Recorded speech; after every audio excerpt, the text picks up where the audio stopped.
have come true. The Ride with JMV on 93.5 and 107.5. The Fan. Hey, welcome in on a fantastic Wednesday. I hope it's going well for you. If it's going well for you, that probably means you're not someplace on the road right now, where likely if you're on the road someplace here in and around Indianapolis, you're stopped, whether it's at a light or in a long line of traffic. But wherever you are, here's what I want you to do.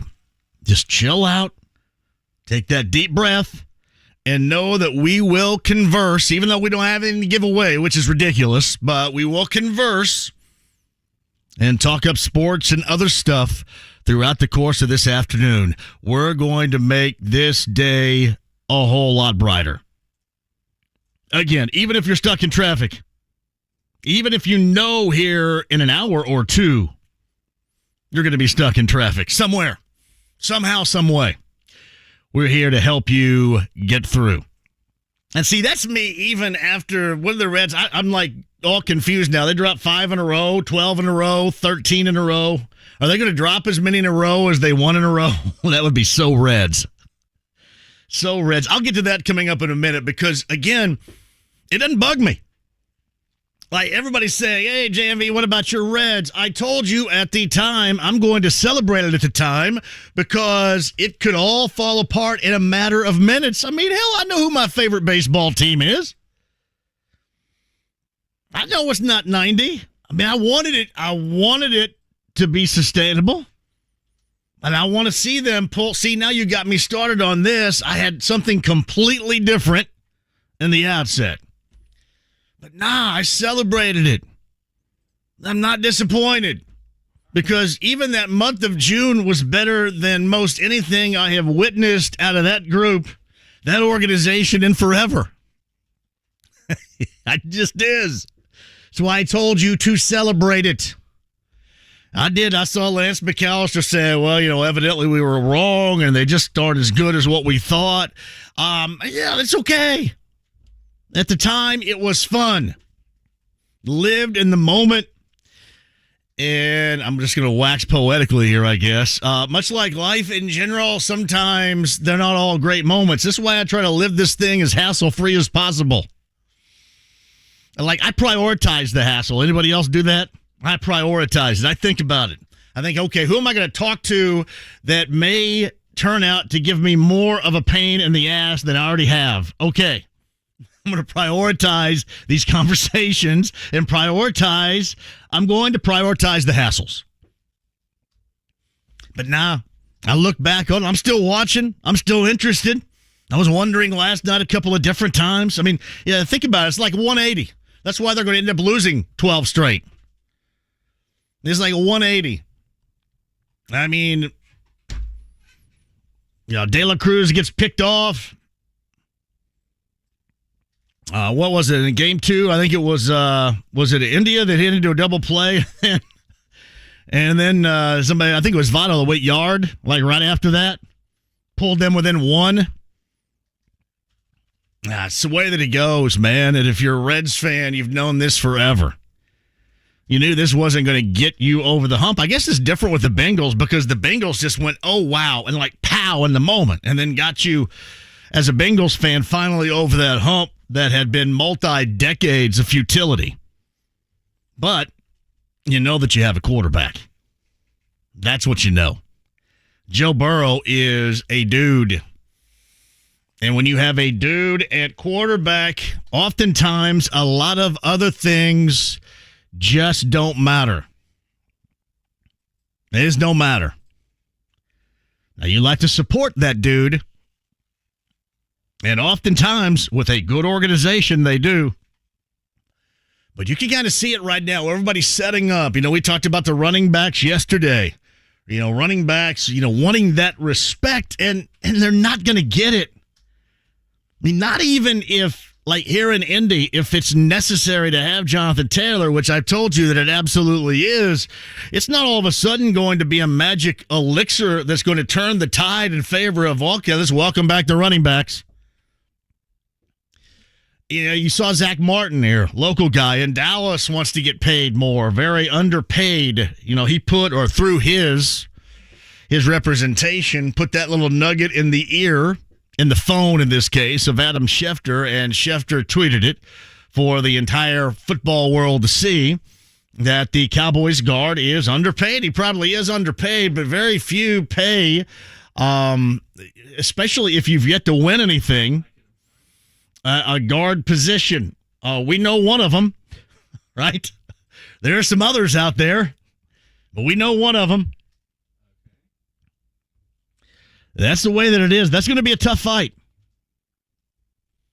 Now, situations like that, at the very least here, and I think I'm going to give credit where credit is due. I don't like to take the ideas and the quotes from others on Twitter and use them as my own. So if I see them, I like to give credit where credit is due. Like a friend of mine and a friend of yours, if you follow me on Twitter and we kind of hang out, is Bobby Jefferson. He's a big-time Colts fan. Big-time Colts fan. And this was in response to a couple of Pat McAfee tweets, of which I'll get to coming up in a minute and tell you exactly what I felt that meant, if it matters right now before a week out from starting camp, whatever. But I'll tell you anyway. But Bobby had tweeted after McAfee said the Colts, and he didn't say it, I'm paraphrasing, he didn't say it this way, but the Colts have a lot of big contracts, is what was said. And Bobby's response, if I had it in front of me, I'd tell you exactly what he said. But basically, his response was, none of which provide football advancement. It's accurate. At the very least, in a system that just needs to be retooled, just like you're retooling the quarterback position right now. In that particular system, at least Jonathan Taylor gives out the possibility of football advancement. Now, the football can move forward with him.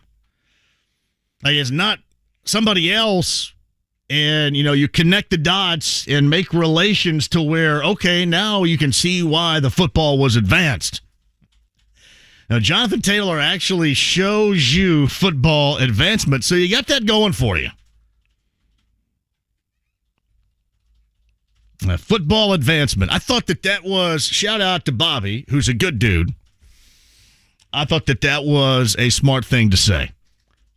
Football advancement. I think oftentimes it's like non-essential positions. We've all heard that over and over again, so we need to find new ways to describe that. And new ways to describe that would be, not positions that will advance the football. Yeah, the quote on Twitter was from Pat, we have a lot of big contracts. That's true. See, on the surface, that's why you look at this and you go, hey, we'll combine the names and the contracts with an overall craptacular schedule. And I mean in terms of winning. At the very least competing. Maybe not winning, but competing. It is a crappy schedule. You look at it and you go, oh my goodness, this thing's boring as heck. But that's good. That should be good for the Colts. Really, that had to be good for the Colts, because if it were medium or if it were hot, then they would have significant issues. And they still have significant issues. But at least this gives you what people like to reference as a puncher's chance at this. Because the schedule is not at all daunting. It plays down like it would if you were a 4-win and 1-tie team.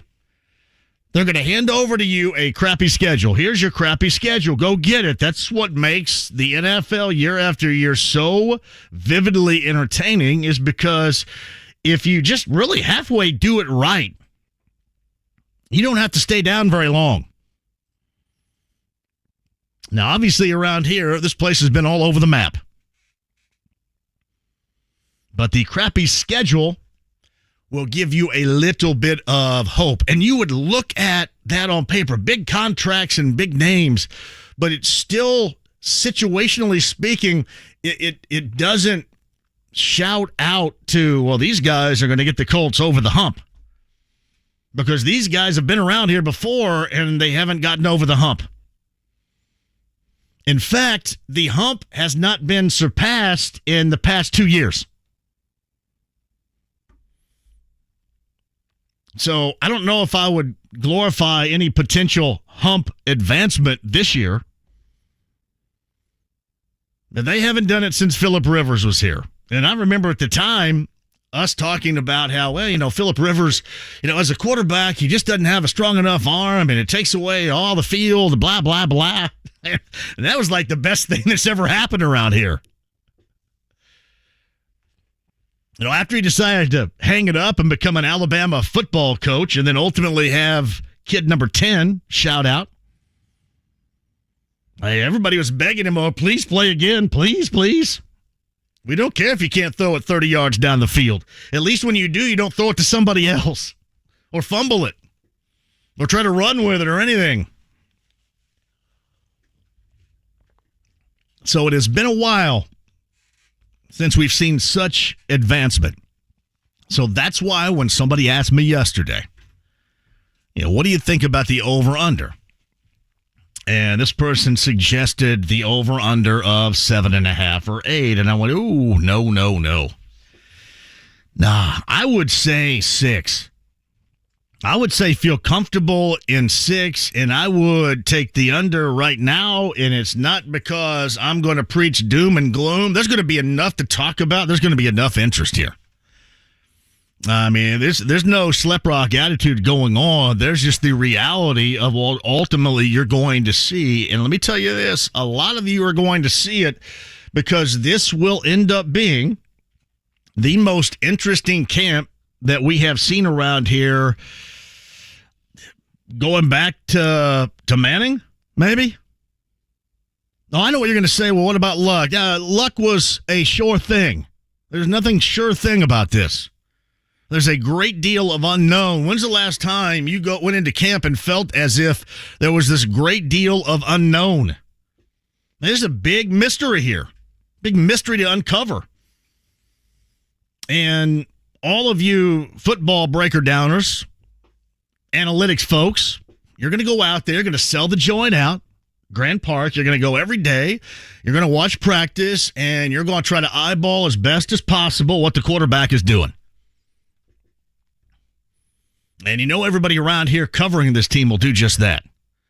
We have not seen a training camp with this much interest, and I don't know if I was even around here yet when Manning was a part of it. Hell, I think that was in Anderson at the time. Anyway, it certainly has been a long time since it's held, universally speaking with Colts fans, this level of interest. And that doesn't equate to, wow, this is going to be a great season. Now, again, what I've said about this team, it'd be great if they were able to undersell it, which I think they're clearly doing right now. You don't hear very much whatsoever, do you? I mean, when you think about it, Jim Irsay's been in front of a microphone a bunch, right? I mean, he was in front of a microphone all weekend long, singing songs. He and Kevin Cronin belting out Time for Me to Fly, Take It on the Run. He and Peter Wolf with Love Stinks. I mean, fun times in Boston. But, yeah, as far as expectations, this thing is on the absolute down low. It's funny, yesterday I mentioned this at the end of the show, and I'm not too active on Instagram. I can barely do what I'm doing right now, so give me a break.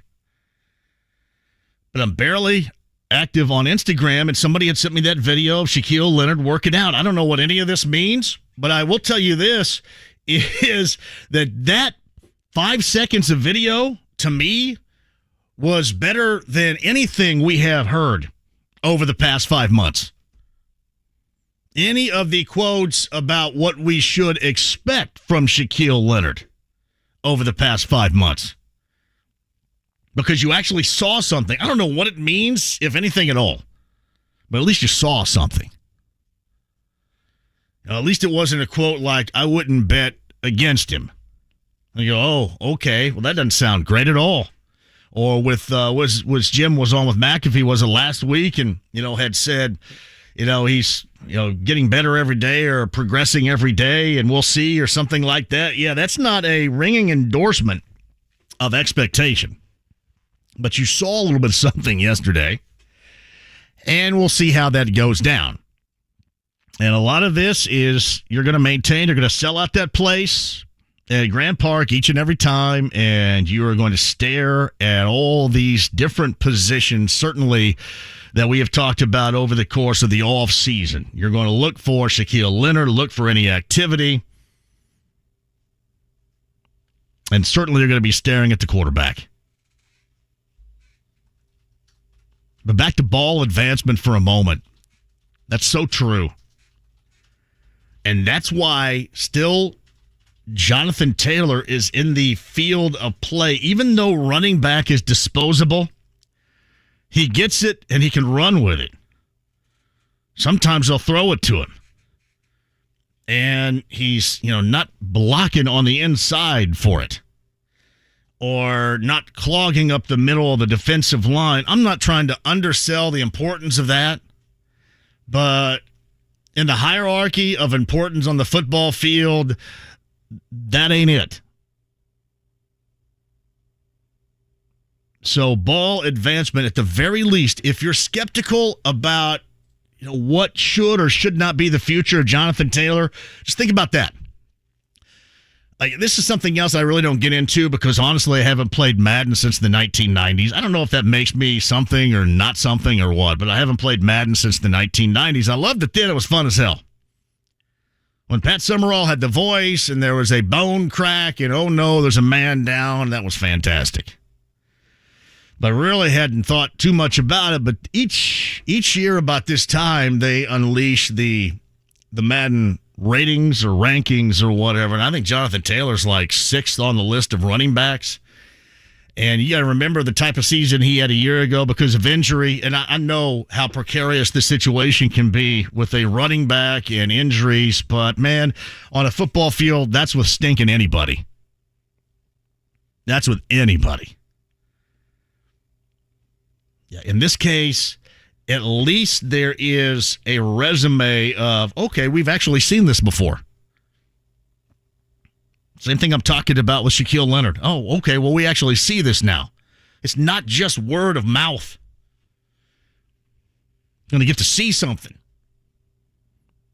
And in turn, you're going to get to see something coming up next week.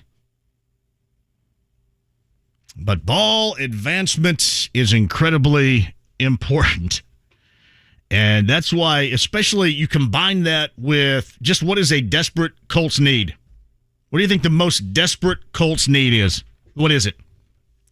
James, you got any idea? Most desperate Colts need over there. What you got, James? I'd say an edge pass rusher. That's what I would really like James, to see. oh, James, oh, James. Oh, James. Well, there's a level of importance there. Because the guy that I thought would do something last year, actually, I take that back. What I thought Yannick Ngakoue would do last year was more than he is any longer capable of doing. What he did do, however, is what he has done recently. So as far as being a fraud, not really. Why? Because he basically put up similar numbers as he's put up recently. So that's what we've come to expect. But again, I did whiff on that. No. I'm not suggesting that is not a need, James. You're on target there. The need is to get this quarterback thing going down the right path sooner rather than later and strike on this thing big. That's the most desperate need. I mean, across the board, all this other stuff we can talk about some other time, and that's great. Use that as barstool fodder. Backyard around the fire pit, when it's 95 degrees and you guys are firing up the fire pit. That's really comfortable. And you're sitting around and, you got your friend that's half drunk and he's got the smoke in his face seat. You guys, anybody else always get the smoke in his face seat around the fire pit? And I know that they have means in which you can go ahead and bypass that now with technology, but let's just say you're around an old school fire pit or a bonfire, certainly when that's going to be necessary. Who out there always feels as if you get the seat with the smoke in your face? Even that person should be saying, All right. It is the maturation and getting these live ball situations going for your quarterback. Because you've seen it when there's been success around here. I mean, prior to Manning, you had basically, I know there were more than 1 year, but I mean, hell, we only remember realistically one. That was the end. It was also like Haley's Comet. It just kind of flew in here and surprised you and all of a sudden got the hell out of here. Wait a minute. That's what can happen in the postseason? They can actually win games in advance and what? Wait a minute. Who's this Zach Crockett person? Lynn Elliott? It really was. That thing was like 3 weeks, and it was like here and gone. But nah, when there was real winning, real winning that consistently sold out the stadium and developed a waiting list and then ended up building a new stadium and then building a new stadium, securing a Super Bowl, that type of winning is quarterback development. And there's a difference here because you kind of just knew with the experience here. I mean, you expected it. It wasn't a huge question mark. Even with luck and even how that ended, there wasn't a huge question mark. You just expected it here. There is a mystery. There's a mystery for all of us to unravel, which, again, will make this the most interesting training camp that we have seen. And we shall discuss that over the course of the afternoon. If you so desire, I am here for you. I mentioned the McAfee tweets a little bit earlier today, made me kind of laugh. And that's where, I got the quote from Bobby of ball advancement. That's so true. And I wanted to use that with my own Jonathan Taylor ammo because that's very true.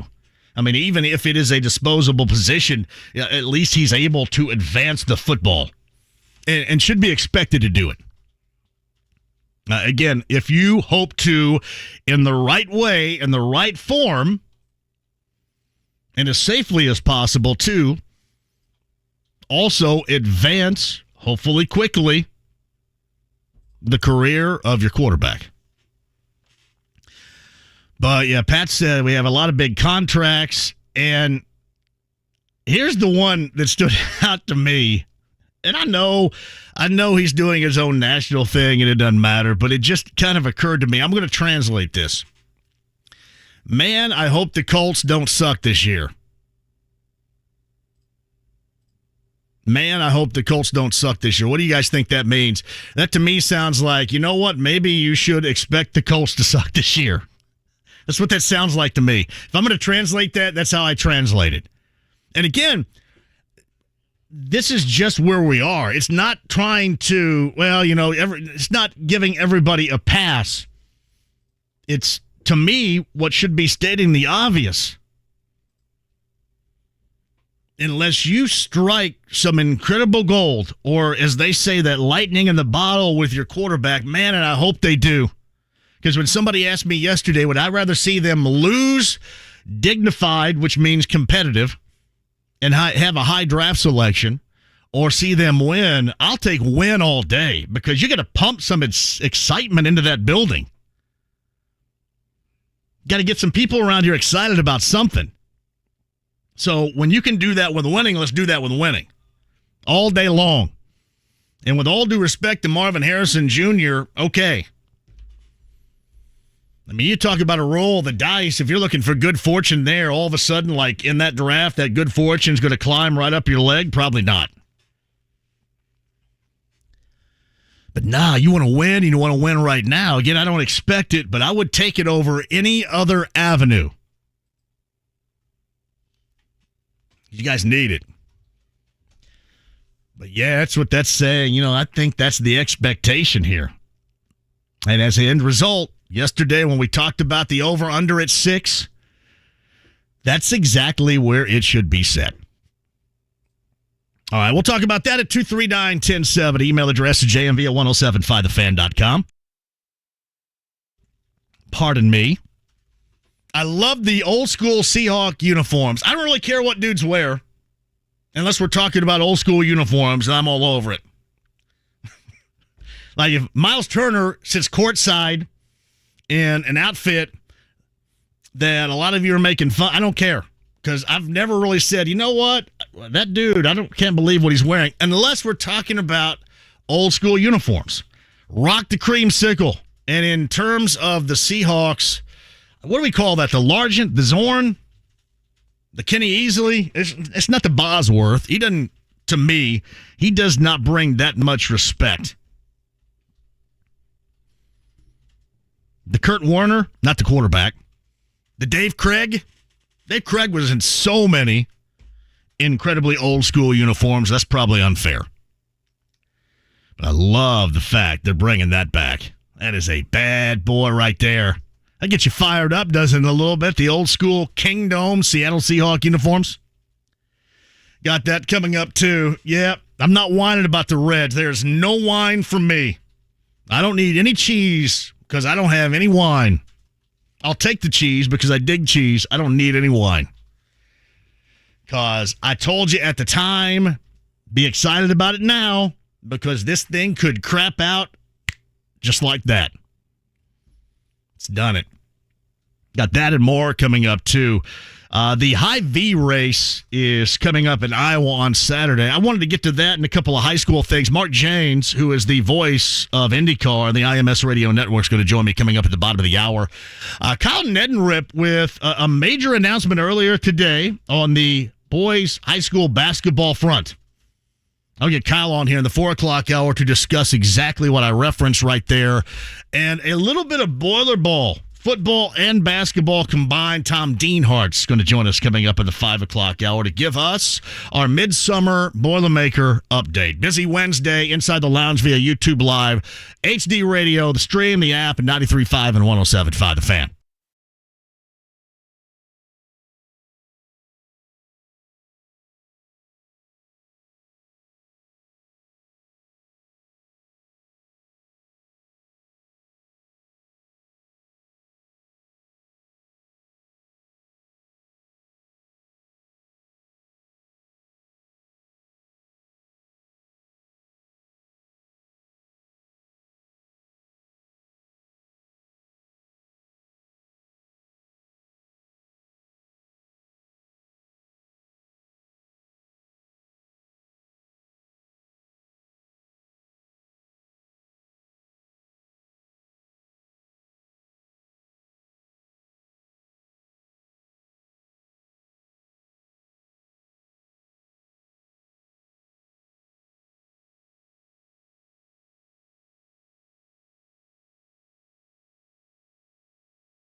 now?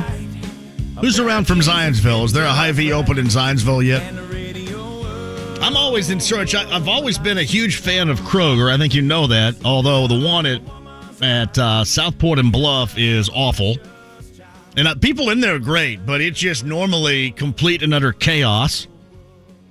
If you guys heard or privy to my potato story on Friday with the events leading up to me trying to buy a potato on my way home, you know exactly what I'm talking about. Or if you've ever tried to squeeze anything more than a stinking moped into that parking lot, you know exactly what I'm talking about. But I still have a great deal of love for Kroger.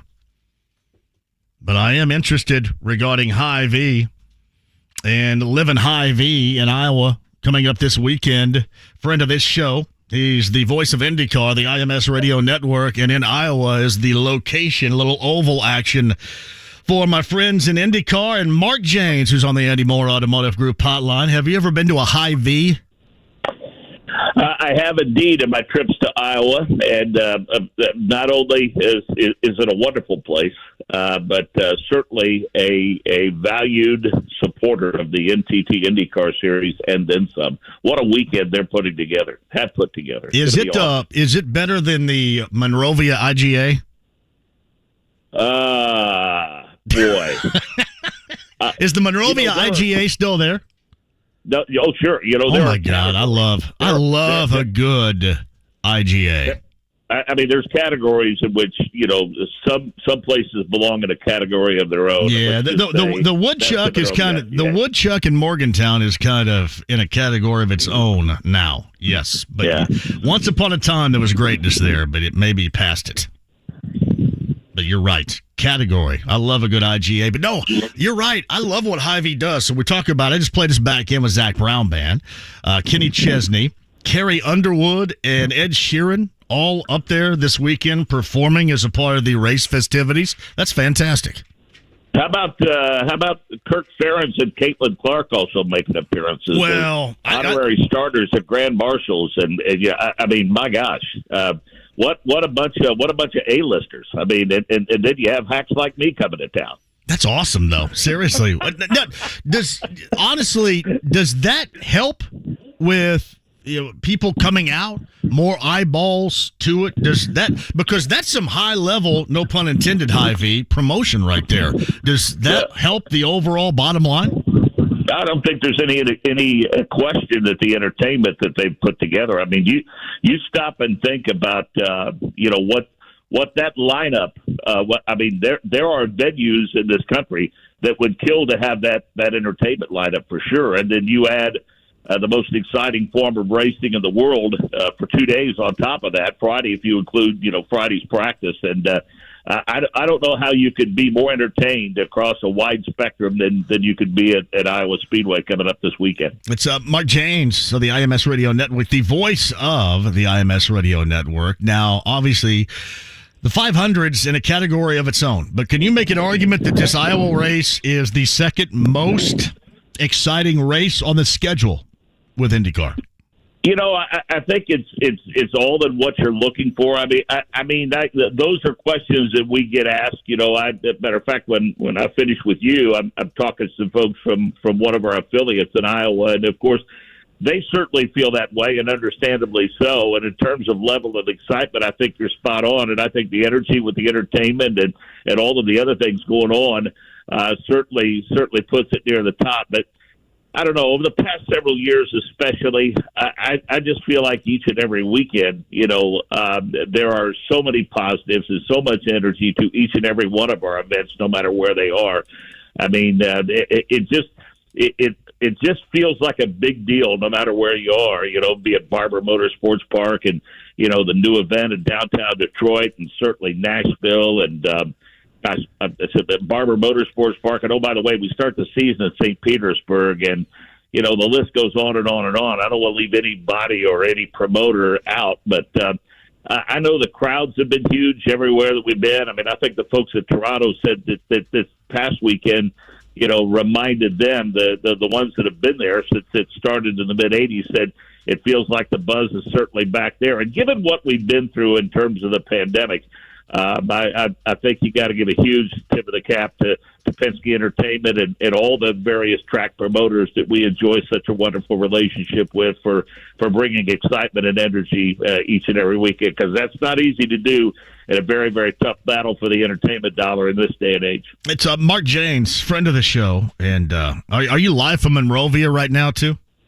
Actually, I'm in the home of I'm in the hometown of Bob Lovell, Plainfield, Indiana, in the Springs of Saratoga. I do want to tell you what a good week has been for me, John, because my most recent new Twitter follower is the great city of Cincinnati, Indiana. Started following him on Twitter. Wait a minute here. Does Cincinnati, Indiana even follow me? You know how many good parties I've had in Cincinnati, Indiana? I may have been. You would have me on soon. You would have me on soon. I wanted to share that with you. I had a top 5 drunk in Cincinnati, Indiana.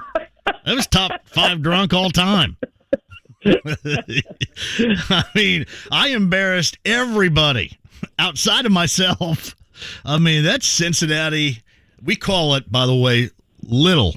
Or L-I-L, Little Cincinnati. That's right there. Yeah. That's obviously, that is now basically where Eastern Green High School is. It's no longer so much in Eastern Heights as it is in Little Cincinnati, Indiana. Well, that's awesome that Little Cincinnati, Indiana is following you on Twitter. Yeah, I returned the follow for sure. Had a lot of backyard pool parties right there, right across from the church. That's awesome. The church people were always really happy.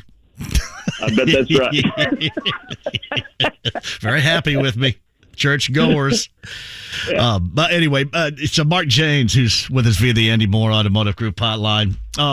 Expectations this weekend too. I get away from monetary Hy-Vee and all that of Iowa and the promotion and that factor. But where are we in the season wise, and what's hanging in the balance, so to speak, coming up this weekend?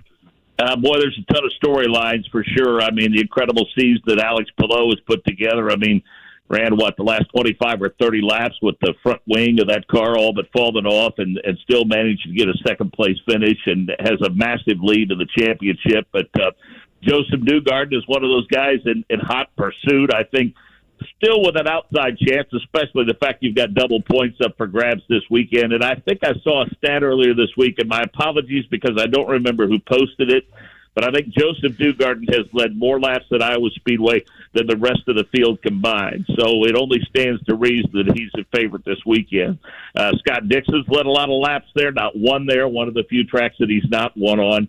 And, I think we've reached the point in the season where guys are driving for futures, not only with their current team, but perhaps with another team. And I really think by the time we get to St. Petersburg in 2024, more than half the roster is going to look, the teams are going to look vastly different than they look this year. And there's also leader circles money. The top 22 get that. And, there's some full-time teams that are on the outside of that looking in. And so, there's plenty of stories to follow for sure, and one of them is will Alex Palou blink at any point? I would say that if Lady Luck has ever smiled on anybody, she smiled on him last weekend, and I'm sure he hopes that she continues to do so. I'm just waiting for the opportunity for Will Power to flip the double bird to Lady Luck one of these days.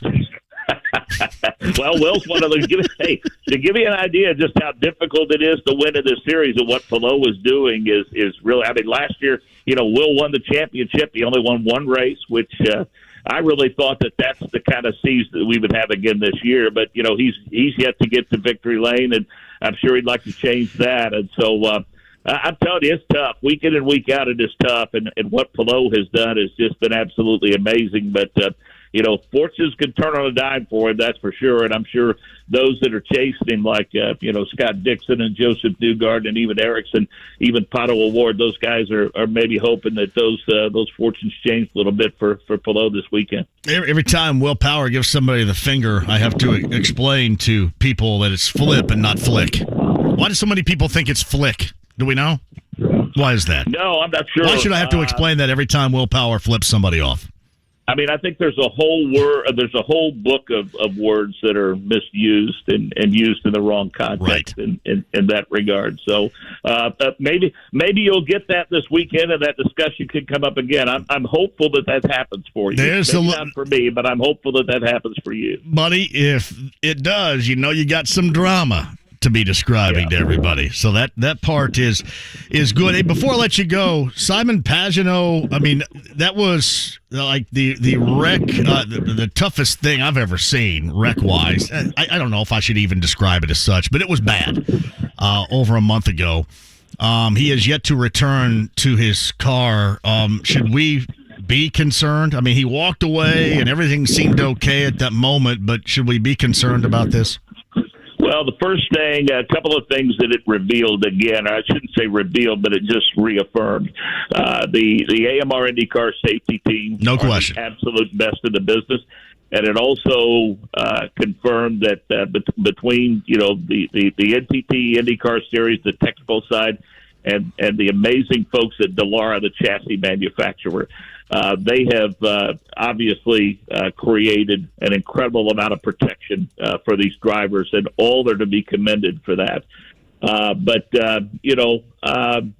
I think, it's understandable, because when you're talking about a racetrack that's about 3/4 of a mile in length, and it banks at 12 to 14 degrees, and they're going to be turning laps in the 150 mile an hour range, if not more. I think it only makes sense to make sure that he is free and clear of any danger, especially considering they're going to have to do it not once but twice. Yeah. And so, he's fully supportive of the decision, obviously, and I know he's got a lot of fans out there that hoping he gets back real soon. But I think, as we have seen in all forms of sports, John, moving forward, they're going to err on the side of caution with these head injuries, and I would say that approach is long overdue at sports as a whole. I'm a big fan of his too, so that's what I'm hoping for as well. Hey, how are things going in Monrovia?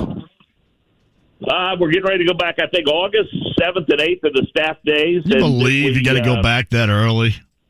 You know what? There's no way that Neil Watson and Doug Cook did not go back that early in 1988.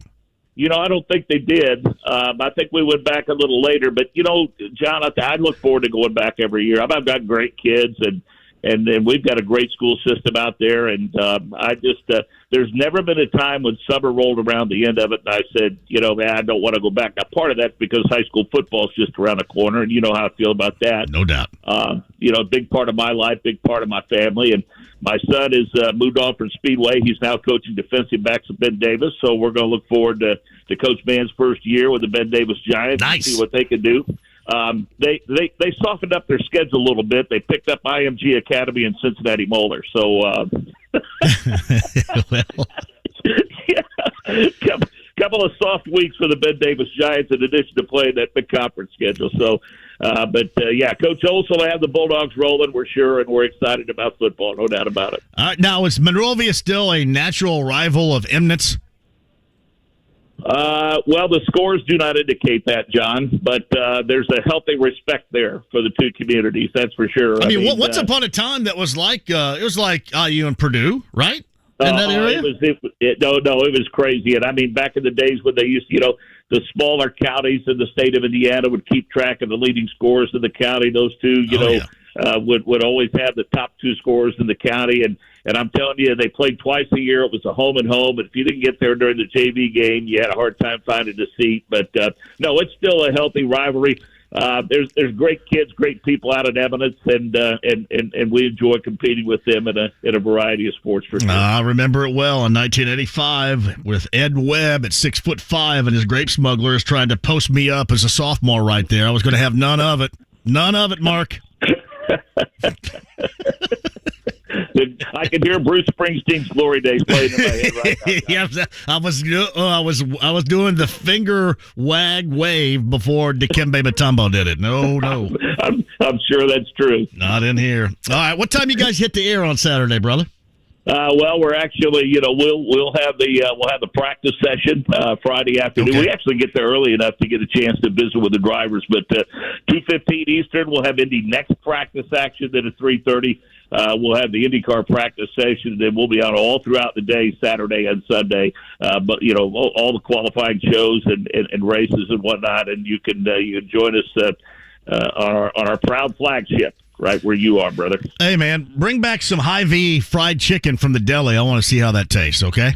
Now, from what I understand, Michael Young always brings back, I guess they have like really good blue cheese crumbles or something out there. And Michael is a blue cheese crumble, track dude is a blue cheese crumble connoisseur. So I'm anticipating he's going to try to find a way to bring back some blue chease crumbles. Well, ask him for me, if you would, to bring back some from fried chicken from the deli. But I want breast. I don't want drumsticks or anything like that. Just give me a couple of good solid breasts right there from the deli. No chicken fingers or chicken strips or anything like that. I don't want poppers or popcorn chicken. Just give me the real deal. I want to taste the real fried chicken from the deli of Hy-Vee. Make sure he knows. We'll see what we can do. Thank you, buddy. Safe travels. All right. Take care, man. So Mark Jaynes of the IMS Radio Network. He is the voice of the greatest spectacle in racing and, of course, of Indycar, and just an outstanding dude.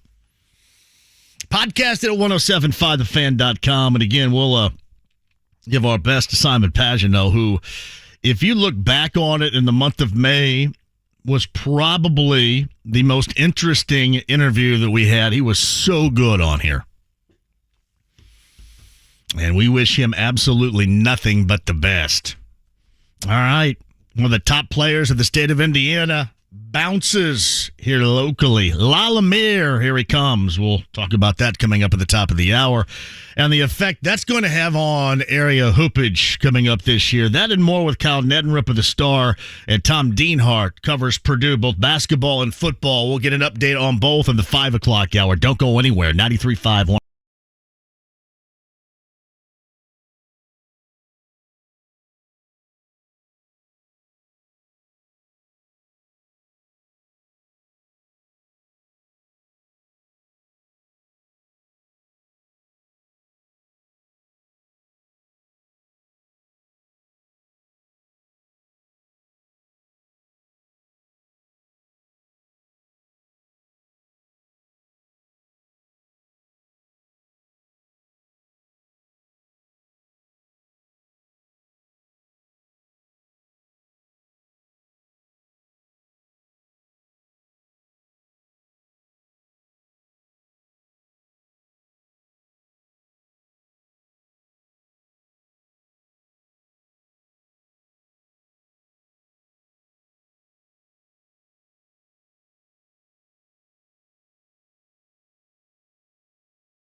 Hold on to your butts because I have the news everybody's been waiting for.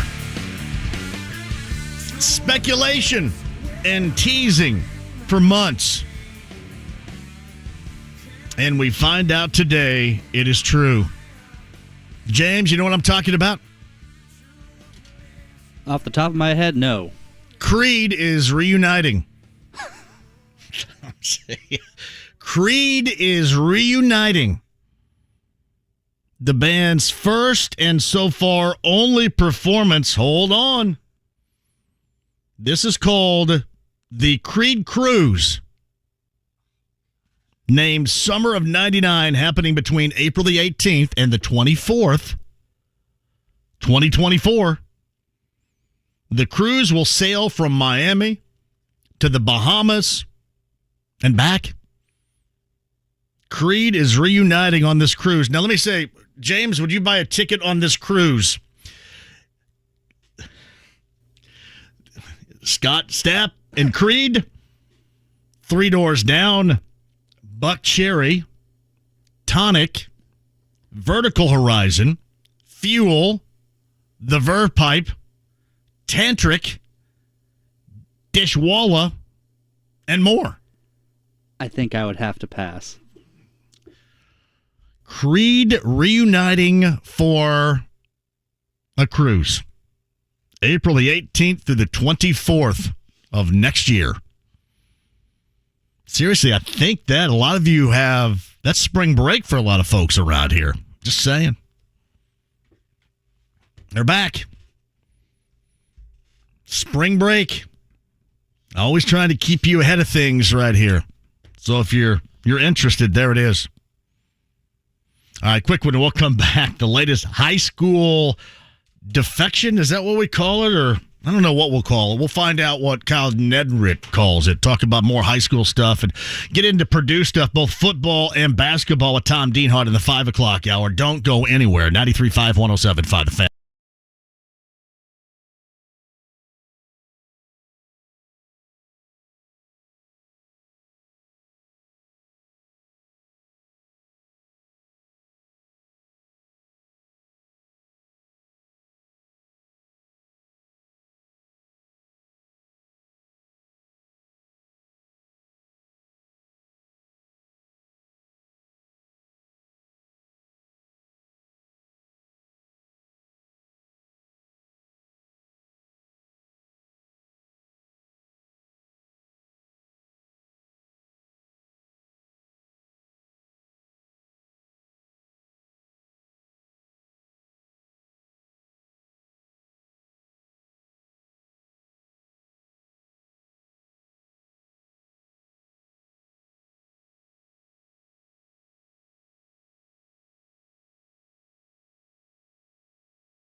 incredible executive producer, Todd Meyer.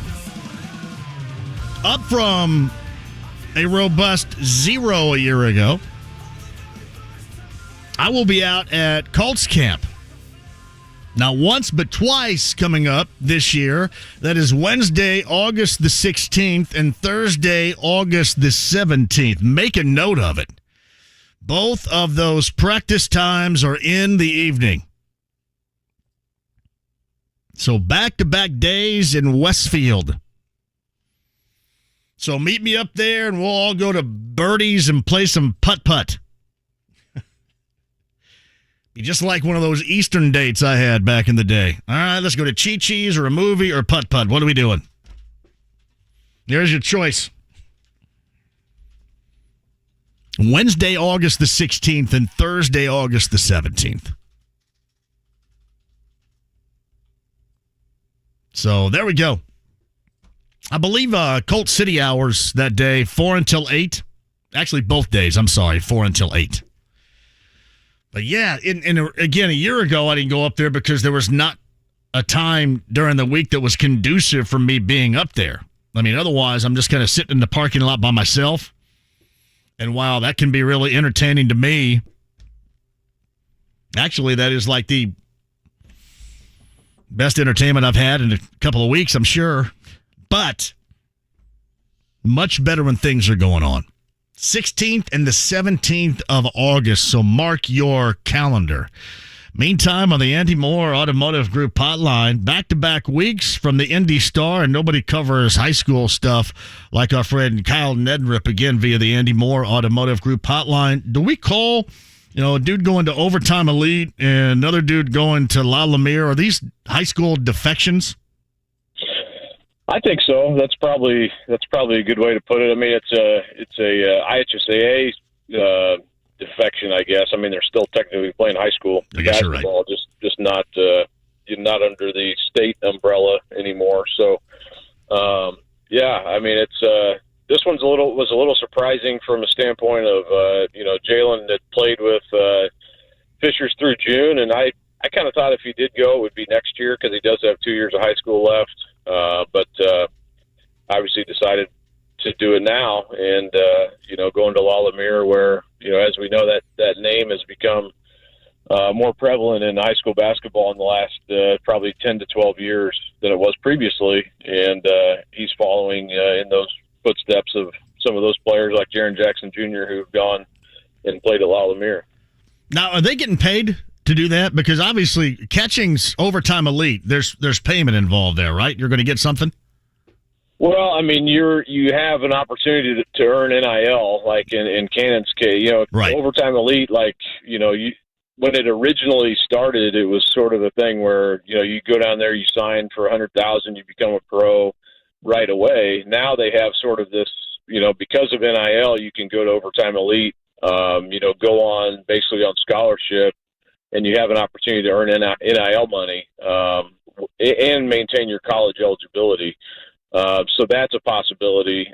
But as far as like signing to go pro, that's not, you can do that at Overtime Elite, but that's not the only thing available to you there now. So, but yeah, I mean, you have NIL opportunities that, under the state association rules aren't there for you, obviously. So, but yeah, I mean, I think this one's more, with Harrelson and Catchings, I think really it's they're two separate situations. But talking to people, today and last week, really, it's sort of one of those things where this is probably the reality of where we are with high school basketball anymore. Where I don't think every 5-star athlete's going to go to prep school, but there are opportunities all over. In the summer when they're playing, a lot of these prep schools are talking to them and recruiting them basically, kind of like a college would. So, I mean, there's all kinds of, you go down the list of top 50 players in the state, or in the not the state but the country. A lot of those guys are playing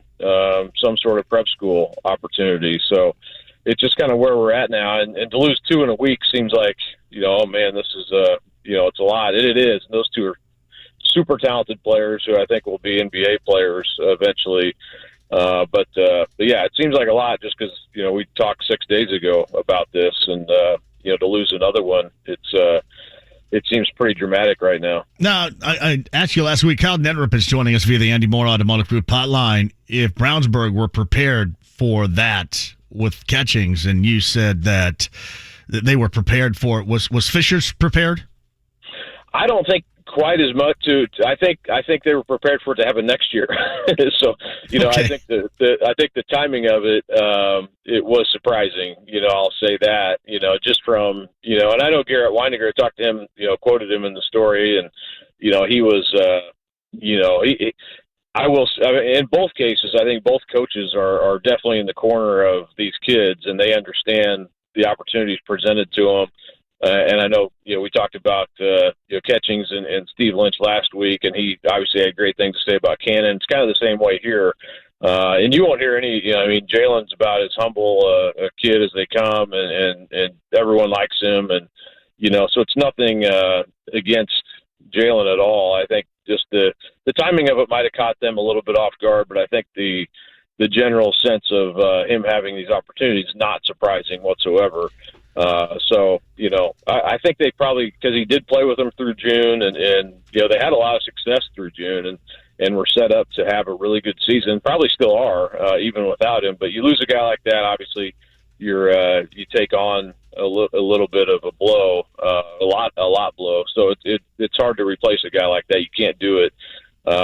But yeah, I would say I think the fact that he's going to prep school, not a huge surprise. The fact that he's going now is a little bit of a surprise. Well, you go to overtime elite, and you can make that jump like we saw with those Thompson twins, right? You can make that jump, whereas with Lalamere, how's that work? You can't. And I guess what I'm trying to ask you is what was – I guess we know the benefit for Catchings. What's the benefit here with 2 years remaining for Harrelson? Well, they're going so, and I think this happened late in 2021. They went to play in the NIBC, which is sort of a conference of prep schools, basically. And there's some, connection for, basically playing in sort of a college level type of. And I'm saying this is probably the pitch to them is, hey, you get to come play in, this conference where we're playing high level teams all the time. We're preparing you for college with our, nutrition, weight room, all this stuff. And I would argue that a lot of our schools here, to a certain extent, as much as they can, offer great facilities, great coaching, and all of those things as well. But I think that's the pitch, I guess, is what I'm saying. And I know that's kind of the idea is, hey, we can travel around, we can play. We're not under any rules, any state association rules, and this is what we're going to do. We're going to put you with players who are going to play at your level. And, and high schools can't say they're not going to be able to do that to that extent anyway, as far as the personnel you're playing with.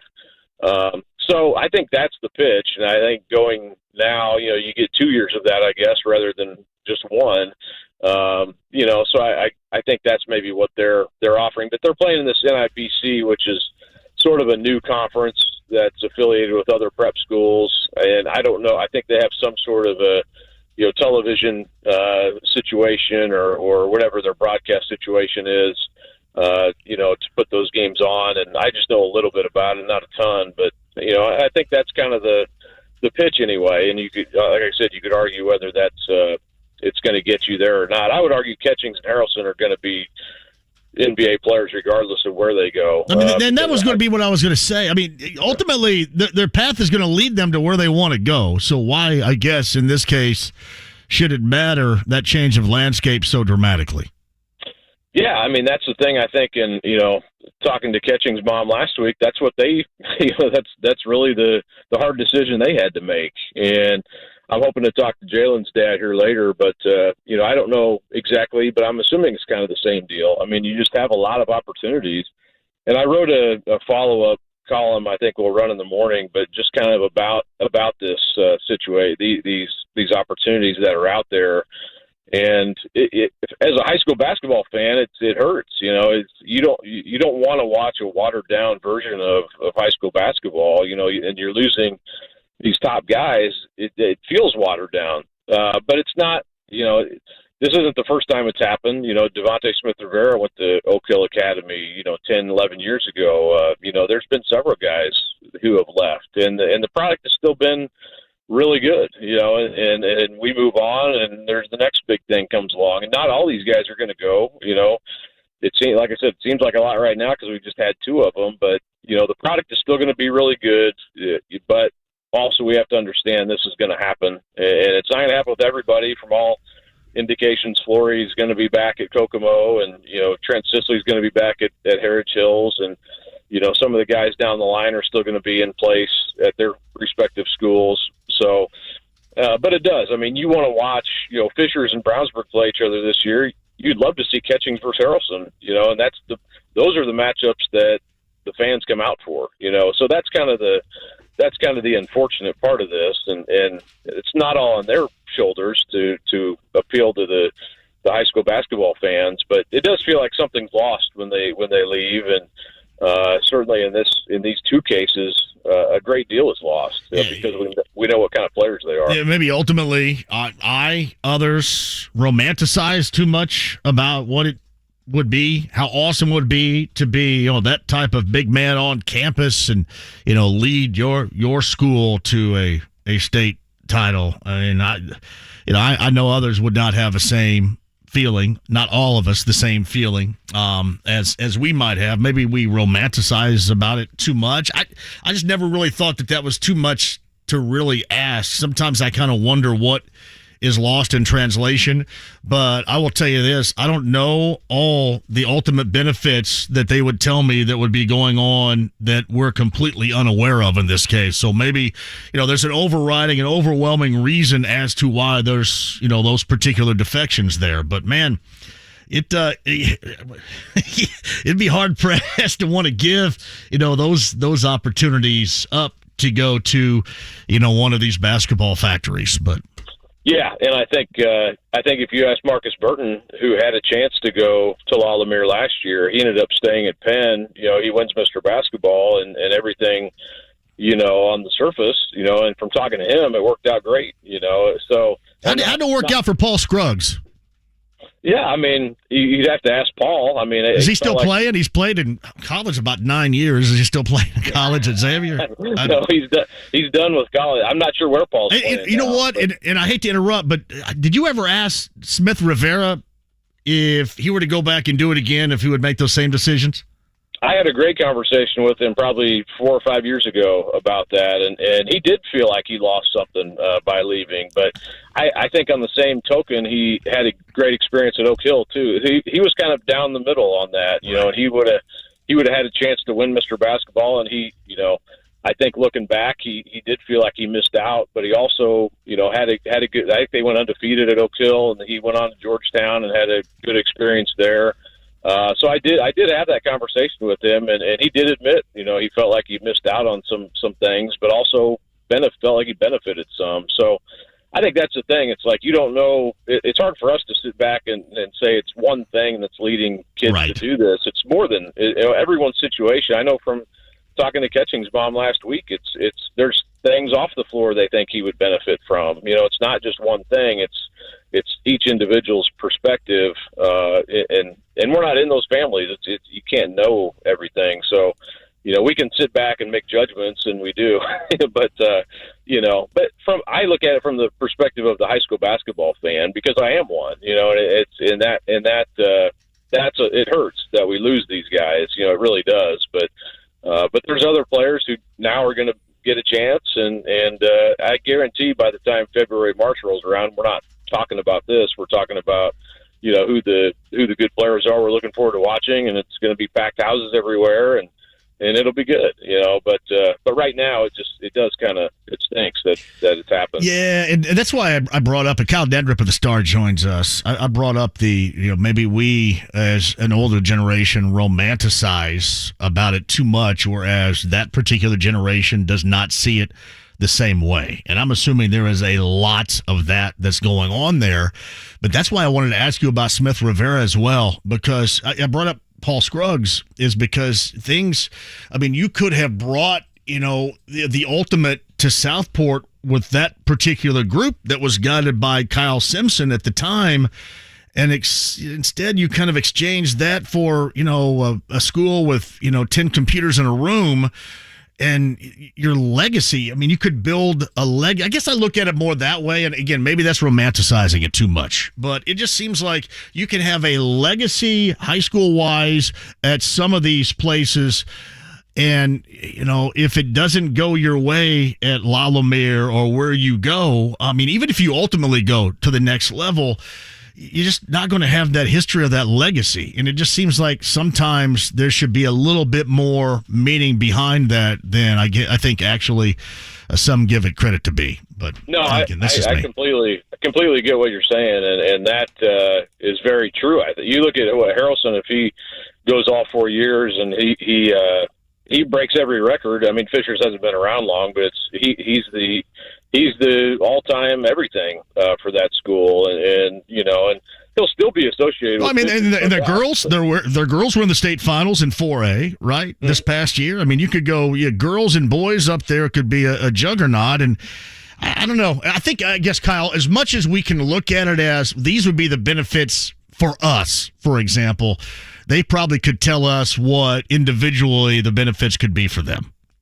Yeah, and I think they don't know either right now. You're kind of going into it where you don't know for sure, but you've got to choose one path or the other, and you don't have the benefit of kind of doing both. You have to do, if you're going to do it, you got to do it, and that's what they're doing. And Jalen Harrelson's he's great to talk to. I can't wish him more luck than I hope he does great and everything goes great for him. I really do, and he's a great player.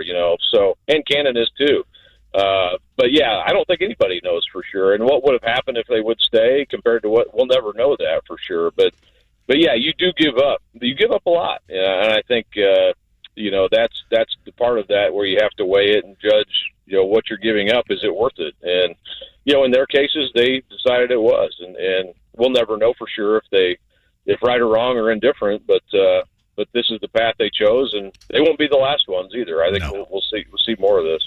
It's Kyle Neddenriep of the Star via the Andy Moore Automotive Group hotline. I did want to shift gears, and because I know a couple that I think are going to be in their final seasons, and we've talked about the lack of officials, moving forward here in high school basketball circles here.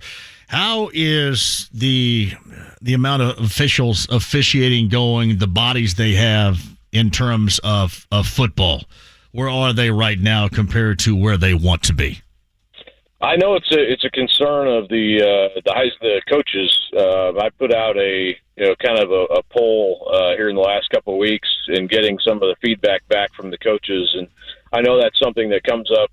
I asked the question, what concerns you, and I think officiating is number one. Not the quality of officiating, but just the amount of officials that are out there doing the games, and this is something that's kind of been a front burner topic, and especially when COVID happened, and there were some crews that just didn't participate that year, and I think guys who didn't come back to referee. So yeah, I think right now, I think they're not to the point of canceling games or anything like that, but there does come a critical mass. I know that's something the IHSA's talked about, and they're doing what they can to I know they've been out at state events. Recruiting officials in multiple sports, and that's kind of become a big topic for them as well, to try to get more officials involved. And not only that, but I think it's retention of officials. You'll get a lot who sign up to do it and may do it for a while, but can you keep them involved in it longer than a couple of years? And that's kind of been a problem as well. But yeah, I think it's I don't know if football is quite as bad, or not bad, as maybe as quite a critical mass as like baseball. I know baseball's had trouble getting enough umpires and having to postpone games, especially at the non-varsity levels a lot of times. So I think that's been the sport that's maybe been hurt a little bit more even than football. But football, you're talking about a larger number, and there's less games, but they're all on one night basically. So that kind of spreads you thin also. So yeah, it's definitely an issue, and it's something that, I think everyone's talking about, which is good. I think 10 years ago we probably weren't talking about it enough. Now it's something that's out there. People know it's a problem. And I think, that awareness, I think, has probably helped a little bit here in the last year or two. I don't know if it was this way for you in Nebraska, but for me, growing up in Greene County, we were a missing umpire away from some old guy in jeans running out there and calling balls and strikes. It never really mattered to us. No, I mean, I didn't think about it. You didn't even think about it back then. And now it's like, man, I mean, my older son's been doing. He did some basketball this year, and I went out and watched a couple of games, and and then luckily he stayed out of the coach's way, as far as them getting onto him. But yeah, man, watching the game from that perspective is watching your kid do a referee a game, and man, that's a totally different. I did not know what that would be like, and it was a little bit weird. We had umpires take cigarette breaks between innings. Like when we warmed up and, did some quick on-the-field stuff, they would smoke cigarettes. Oh, yeah. Well, I remember back in, out at halftime of basketball games, they'd be out in the hallways smoking. That's when they don't offer pass-outs anymore, do they? I don't think. Those are pass-outs. I don't think so. No, you just go stand in the, in the doorway there in the where you're kind of outside, but not really. So. I always thought that like leather and cigarette smoke was a cologne that we used at Eastern, but it was just like the entryway there where everybody smoked cigarettes when it was too cold. Hey, I did want to ask you one more thing before I let you go. In terms of how should I put this, the dip crappery that we see from parents and fans, often too much. Would the IHSAA right now say that is still on the rise? Has it leveled off? Is it in a decline? Where would they be with the order of those parents and fans sometimes getting out of at games right now? Yeah, I mean, that's something. Actually, I was at a Marion County athletic director meeting earlier this morning, and Paul Neidig stopped through, and he brought up, he's talking about sportsmanship, not necessarily with fans, but kind of their yearly talk about, sportsmanship and meaning more for coaches and players. But I know fan behavior is at top of the, talk about officials. I think fan behavior might be right there with it as far as, things that they talk about often. And, you see the signs out and things like that. I don't know that it's been any worse. I mean, it's kind of anecdotally from the games that I cover. I don't see a ton of it, other than just hearing some things, and occasionally you'll see something that's, slightly out of control. I don't see a ton of it though. And I know it's kind of case to case, but, they do document those. And now, if a fan gets kicked out of a game, he's not supposed to come back. He or she's not supposed to come back, for another game. How you can monitor that, I'm not exactly sure, but, that's supposed to be, supposed to stem some of the behavior that you might have that could be coming from the same person sometimes. So I know, again, it's something that they're aware of and working on, but I always think, too, it's hard for, the individual schools have so much going on, it's hard to put that on an AD or assistant AD to, hey, you got to control Mr. Smith up there in the bleachers, too. I mean, at some point it's got to be, personal behavior. You just have to be accountable for yourself, and if not, I guess then you are banned for whatever period of time. But yeah, I mean, it's something that's definitely out there too. But again, I don't see a ton of that, and hopefully that continues. But you cover enough games, you're going to see some bad things time to time for sure. All right, what are you writing about, Kyle? Like I said, I've got a kind of a follow-up on the Harrelson and Catchings and the prep school thing coming tomorrow morning. And then lots of football. I was down at Center Grove last night. I got a story coming on them pretty soon on kind of their drive for a fourth straight 6A championship. And what do you think about the University of Center Grove? Well, I was out at their Bantam League camp last night, and you talk about oh my goodness! I mean, that is something else entirely. I knew that was there. I'd seen it from the road before, but no wonder they make me pay money to play pickup games there, so they can build and tear down the steps like 9 or 10 different times to get inside the natatorium there. Oh man, yeah, that system they have there with the youth program is really. really good. And obviously that a lot goes to, the tradition they have there and the success you have, but it's a lot of manpower and it's a lot of, sweat, put into that. So you've been in that natatorium? Have you been in that natatorium? Oh yeah. And their new, I didn't even know indoor, they had swimming there. I had no idea. Yeah. The new indoor track and facility there is unbelievable too. Ooh, the sack. Yeah. The sack. The sack sucks to play basketball in, though, buddy. You wouldn't want to play hoop in the sack. The sack sucks every Thursday night. But I think they've built and then torn down, and now they're building again the steps leading up to the natatorium. So I'm assuming that's where my court rental fees go right there, is to do that. I'm proud to do it because I got to play. Got to play somewhere. Well, I'm proud of you. You're still playing. That's something else. Well, I get screwed at Southport because the baseball coach and friend of this show, Coach Dudas, is big time into wiffle ball. And these guys got to go around to tournaments and completely hose me on Sunday mornings. So they got to find games here or there. Yeah. Coach Dudas is awesome, by the way, too. If you've never met him, baseball coach at Southport, he is fantastic. Up and comer right there. Yeah, well, that's awesome. I know he's a wiffle ball guy. And this is the only time I'll ever call him Coach Dudas, too.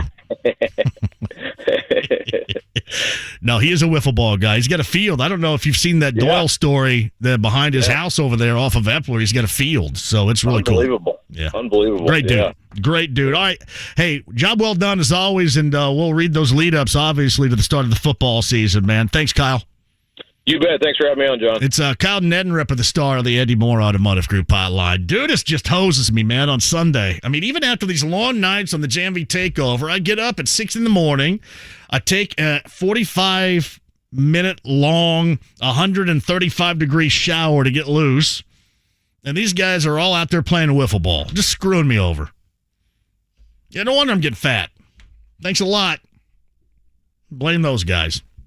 Hey, quick one, we'll come back. I got time for you and I on the other side. We've got Tom Dienhart, top of the hour, a couple of different things. Boilermaker football, which is upcoming. Boilermaker basketball, the off-season, how that's gone since we saw the disappointment of Fairleigh Dickinson. Tom Dienhart, top of the 5 o'clock hour, 93.5, 107.5.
All right, according to Adrian Wojnarowski, Pacers forward rookie Jarace Walker, 8th overall selection in last month's NBA draft, underwent a minor procedure to remove loose bodies in his right elbow. Now, when he was in studio, I could not tell that there were loose bodies in his elbow.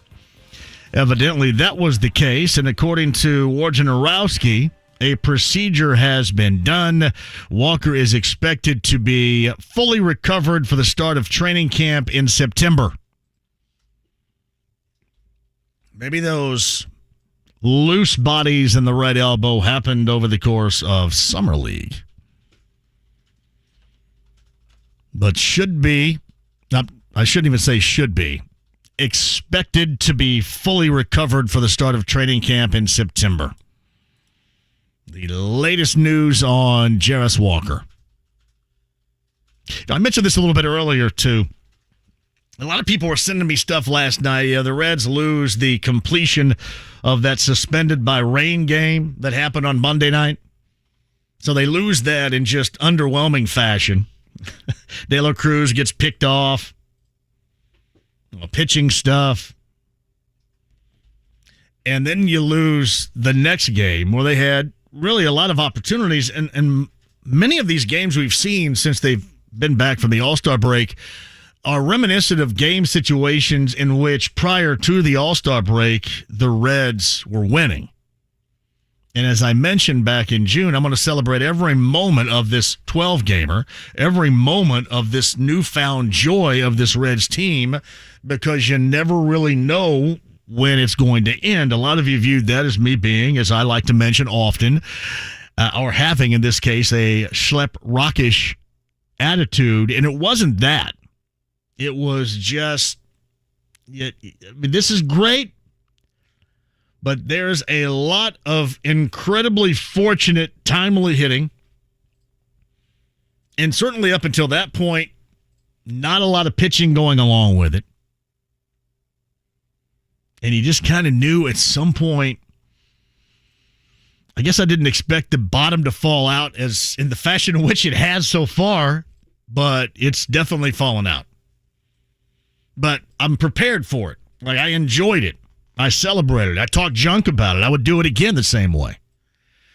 I saw this from Lance McAllister, who often comes on the show from 700 WLW. He is the host of Extra Innings on the Big One, too, after Reds games. He had tweeted this Reds team was never as good as we all hoped. That doesn't mean they're bad. It means we all got ahead of ourselves. It means they played at a 101 win pace for over 2 months. Maintaining that level was not a reasonable expectation. As he continues. And I just kind of look at it as that's kind of how I felt at the time. But I don't care. It stinks right now because it was a tough watch. You just remember when you got in that pattern as a Reds fan in June where you waited for him to come back, you waited for him to steal that base, you waited for him to make that play, to get that big hit, to have that big inning. Now you're waiting for just crap to happen. That part does stink. But there is no doubt that this team was not as good as the way that they looked. But man, in June, they were as fun to watch as any Reds team that I have seen in a long time. So I will still have that. And I'll take it. Hey, Scott writes this. Hey, JMV, Josh Allen, the Bills won 6 games in 18 and 19. I'd set the over-under at 6 and more likely under without Shaq Leonard. I don't know if Leonard is as meaningful as that, but I will tell you, I would take the under of 6. I would definitely set it at 6. We agree, certainly, Scott, on that. And I would take the under right now. And that's not schlep rocking it. That's just realistically looking at it. Hey, I know it stinks. You're going to year number 7 of the general manager, and you're just going, okay, so when's this going to happen? Now we're told to wait a little bit longer. Again, we shall see what happens coming up. This is going to be the most exciting camp that we have seen in a while because you have a hopeful future quarterback that is still a great mystery. And you're going to be picking that apart just like those that report on the team every single day. Everyone. Jeremiah writes this, so JMV, I'm fine with the smoke in the face seat by a fire pit, especially when I'm listening to the JMV takeover with an ice-cold adult beverage. That does make it better. But I think sometimes you kind of feel bad about it because that thing follows you around. And I know it's not fire pit time right now. You'll set everything on fire, and then I don't think you're really comfortable sitting around a fire pit when it's 150 degrees. That said, when the smoke follows you around, that's normally not a great night around the fire pit. So my kid was running today at Craig Park, right? So I'm over at Craig Park kind of waiting. And Craig Park, much like a lot of these other parks have transitioned into or recently built whatever, have a number of pickleball courts. I could not believe how many people were playing that early in the morning. Could not believe it. So I subtly asked exactly what the scoring was. I didn't know if you scored pickleball like you scored tennis, or do you score pickleball like you score ping pong? Does anybody know? I have never played. It's never occurred to me. But I will say, when I'm watching all these people look like they're having a pretty good time, I'm down with having a good time. It didn't look like there's a lot of movement going on, but it looks like everybody's pretty happy with the outcome. But it was packed. And then I'm driving between Bargersville and where I live. They have a new park over there with a splash pad and all that crap, right? And they have an endless amount of pickleball courts. I mean, hell, we're going to see more pickleball courts than we are basketball courts outside. Hey, let's go get a pickup game. Well, we can't because where we used to play is going to be a pickleball court now. I had no idea how to score a game of pickleball.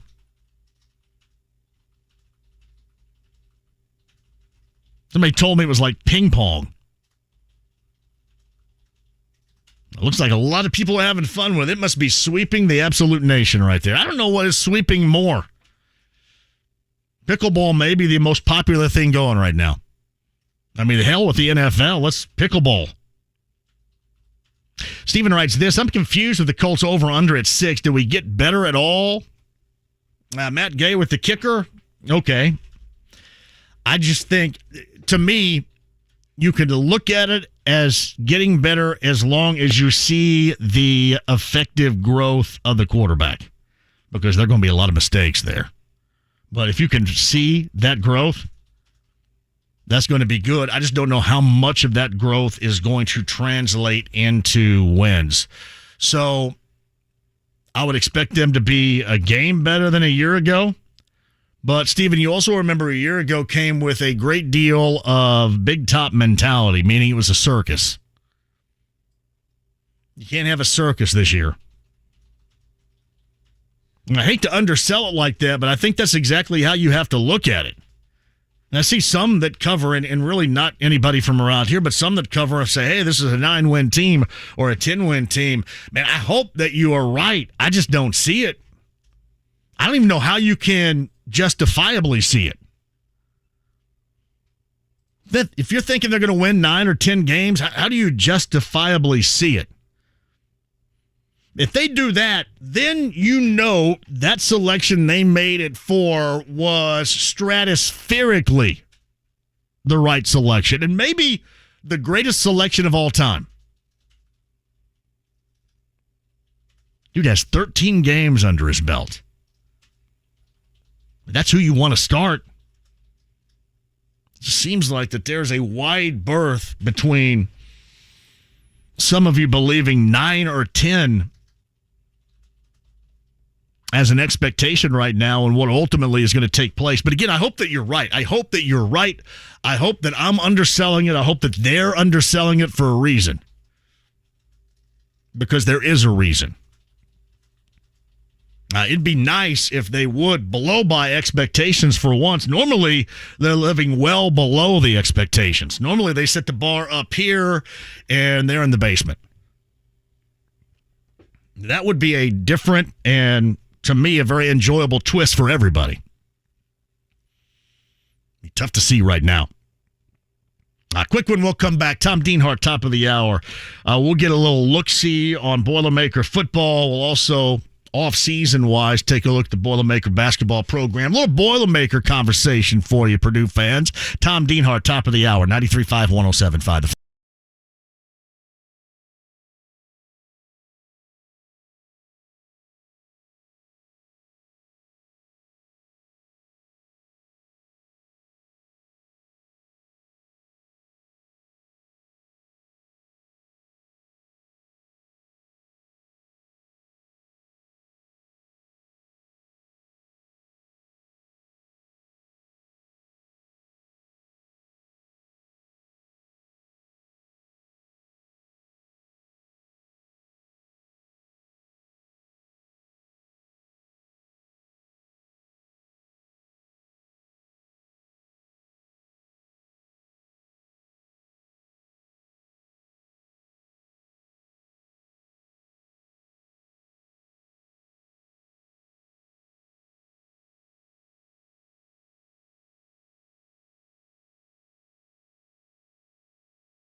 Kyle Neddenriep of the Star a little bit earlier.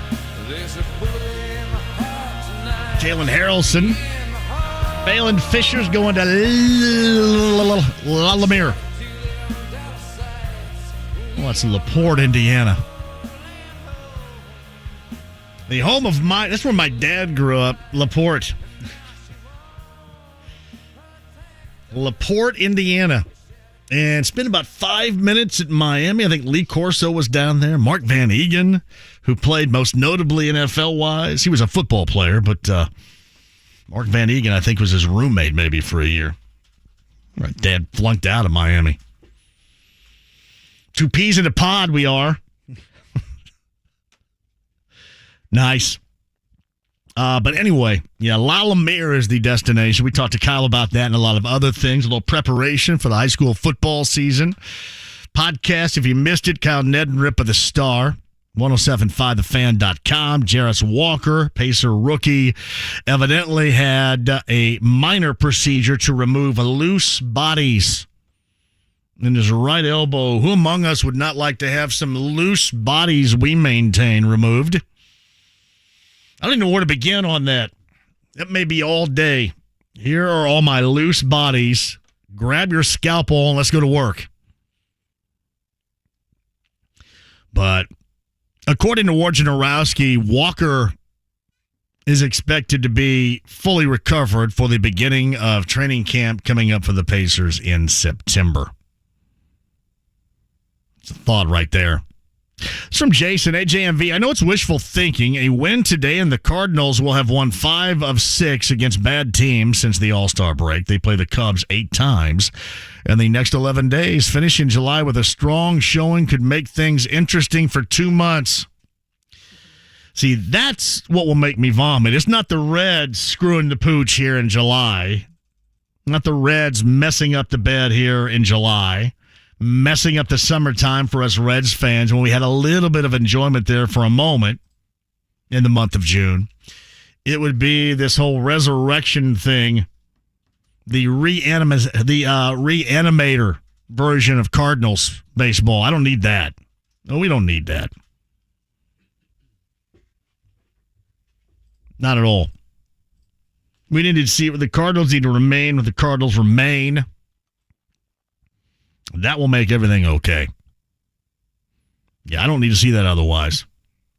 Probably right, though. It's not like it'll be the first time we haven't seen it. This may be the most severe time of a turnaround in Cardinal baseball history. I don't know, but it certainly would be par for their course. And shout out to Jeremy Bullard, who invited me to a place called, along with Jake Query, that would be a hell of a time, Capone's in downtown Shelbyville. Tomorrow for my 41st birthday. Listen to Jay Baker Music. Jay Baker Music, by the way. Jay Baker Music is a band. I think somebody brought them up. Are they a trio like the Thompson Twins? Jay Baker Music. We could all take a selfie in front of the Quarry building over there. Happy birthday. Happy 41st to Jeremy Bullard. Capone's in Shelbyville sounds like a tavern tour stop location one of these days. You guys will often drop in ideas for a tavern tour stop. That sounds like one right there. Capone's in Shelbyville.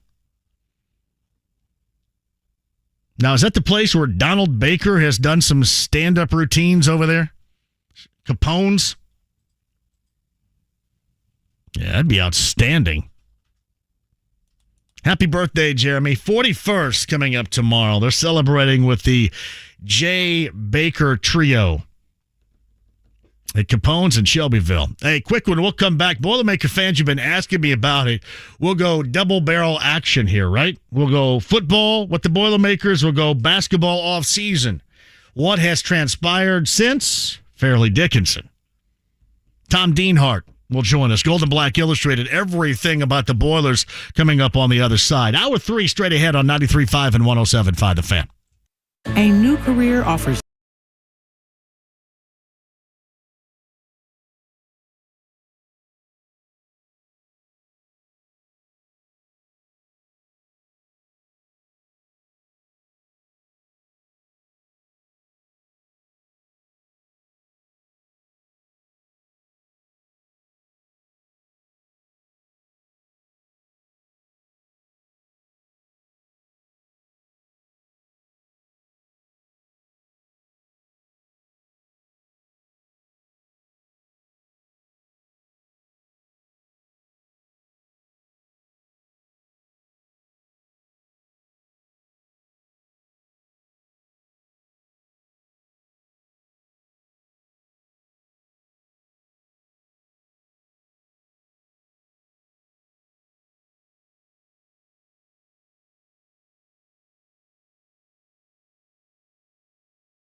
An update on Hy-Vee. Somebody give me a Zionsville Hy-Vee update, too.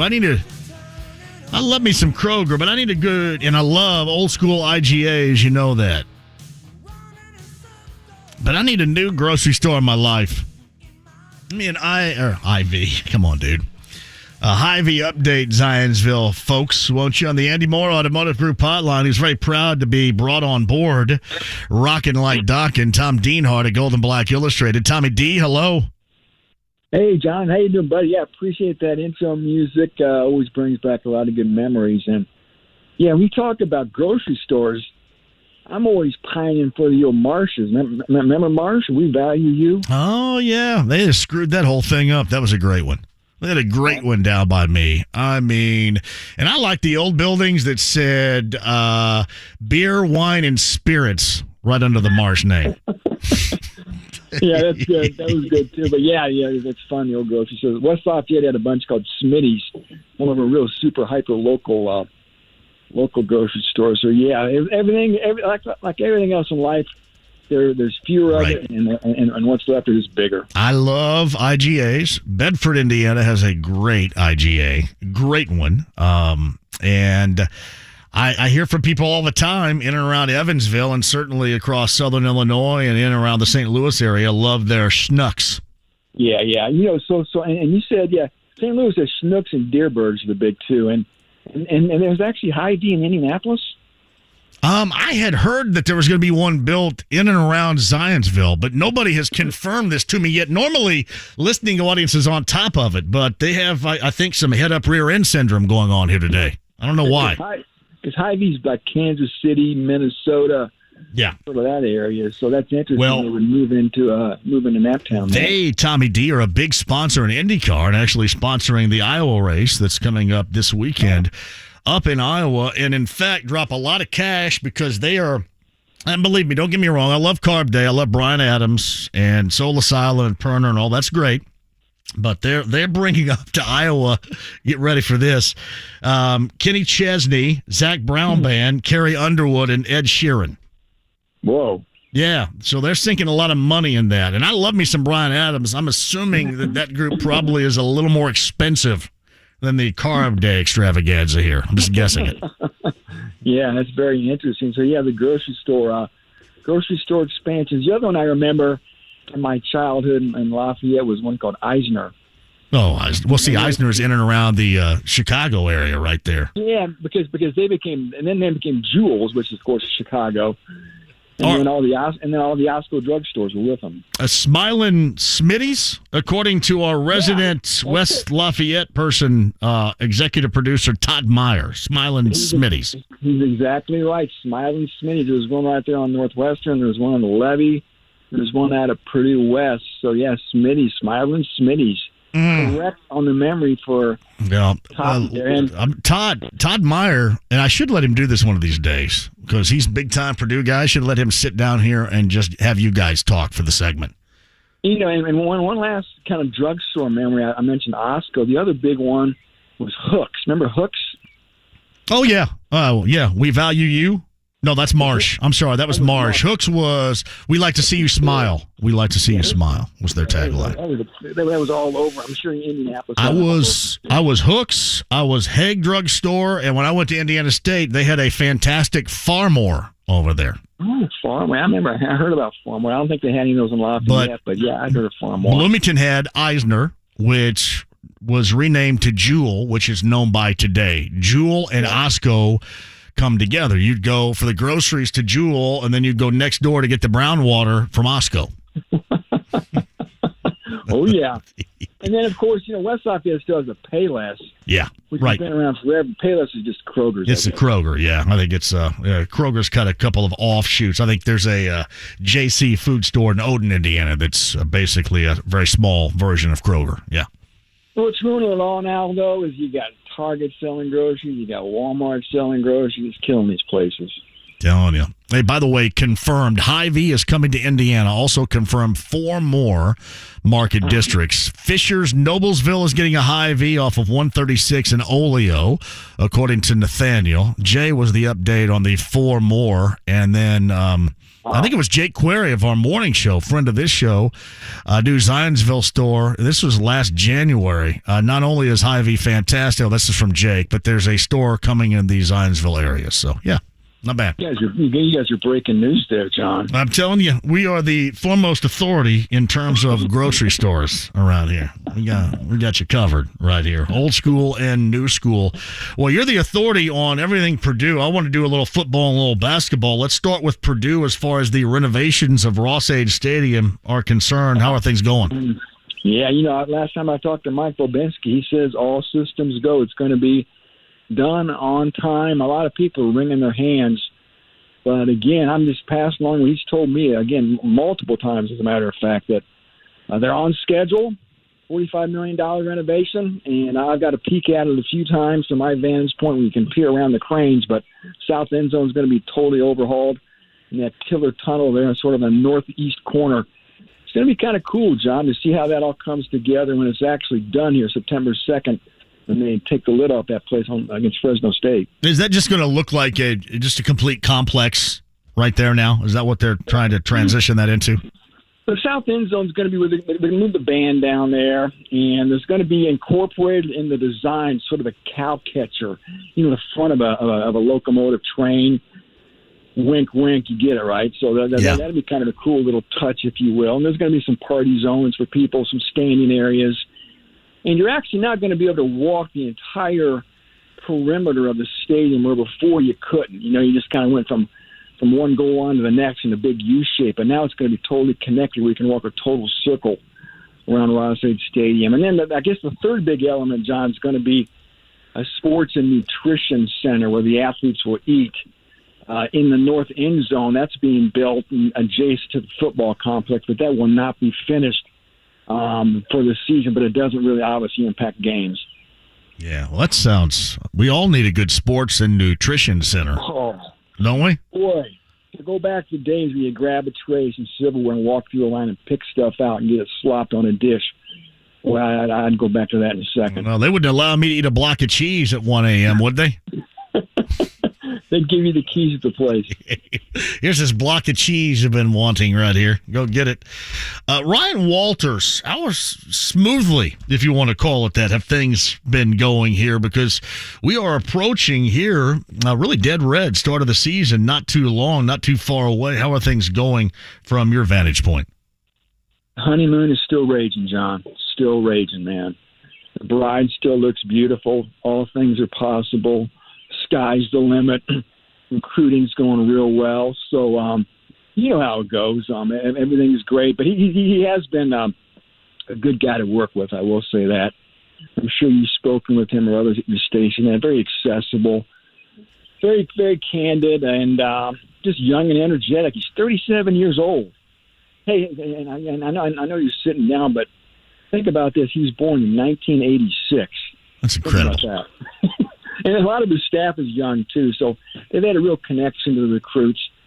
But I'll be honest with you, I have no idea how this is going to work. Nobody does. They're lying if they say they do, obviously. A guy who's got all the apparent earmarkings to be a good head coach, but he's never done it before, and the staff is young, and here we go. This is a heck of a venue, a heck of a stage to become a head football coach, but Purdue zigged when everybody zagged, didn't it? I mean, they hired a young guy who's from the defensive side of the ball, and good for Purdue because I think if you're a program like the Boilermakers, you got to try to do something different, right?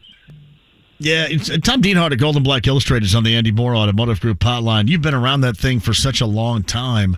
I do feel compelled to ask, did you have similar feelings on other coaching hires of the past? And obviously we know those that worked out and then those that didn't work out.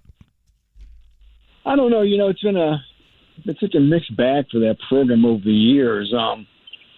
I think just a recent vintage, Jeff Brom, I think, obviously came with some more proven coaching chops. more of a proven commodity, if you will, from Western Kentucky. But then you look at Danny Hope and Darrell Hazel. I mean, two big question mark hires, I think. Two guys who didn't work out for different reasons. And then, there were even doubters about Joe Tiller. I'll be honest with you. They didn't know, number one, if that offense was going to work in the Big Ten. Remember that? The basketball. Well, it was almost, if I remember accurately, I thought there was more excitement around the what could be with Danny Hope and the what could be with Darrell Hazel than there was with the hiring of Joe Tiller back then. Yeah, I mean, initially. Danny Hope had a little bit of shine to him because, of course, he was part of those Tiller programs as the offensive line coach. It went off and just some modest success at Eastern Kentucky. And then, of course, Hazel was, a protege of Jim Tressel's, right? And had a lot of success at Kent State in a couple of years. So, yeah, there may have actually been a little bit more of a glow to those two when they got hired. Joe Tiller was older, not a super hot commodity, not a sexy hire, coming from Wyoming, where he was highly successful. A guy who'd been at Purdue before, but again, just a lot of doubt, I think, because of that offense. And it turns out, as we all know, and looking over our shoulders at history, what he did offensively really helped sort of change the course of how a lot of offensive football has been played in the Big Ten since. Man, no doubt about that. Tom Dienhart at Golden Black Illustrated with us via the Andy Moore Automotive Group hotline. I'm going to ask you this before we know too much.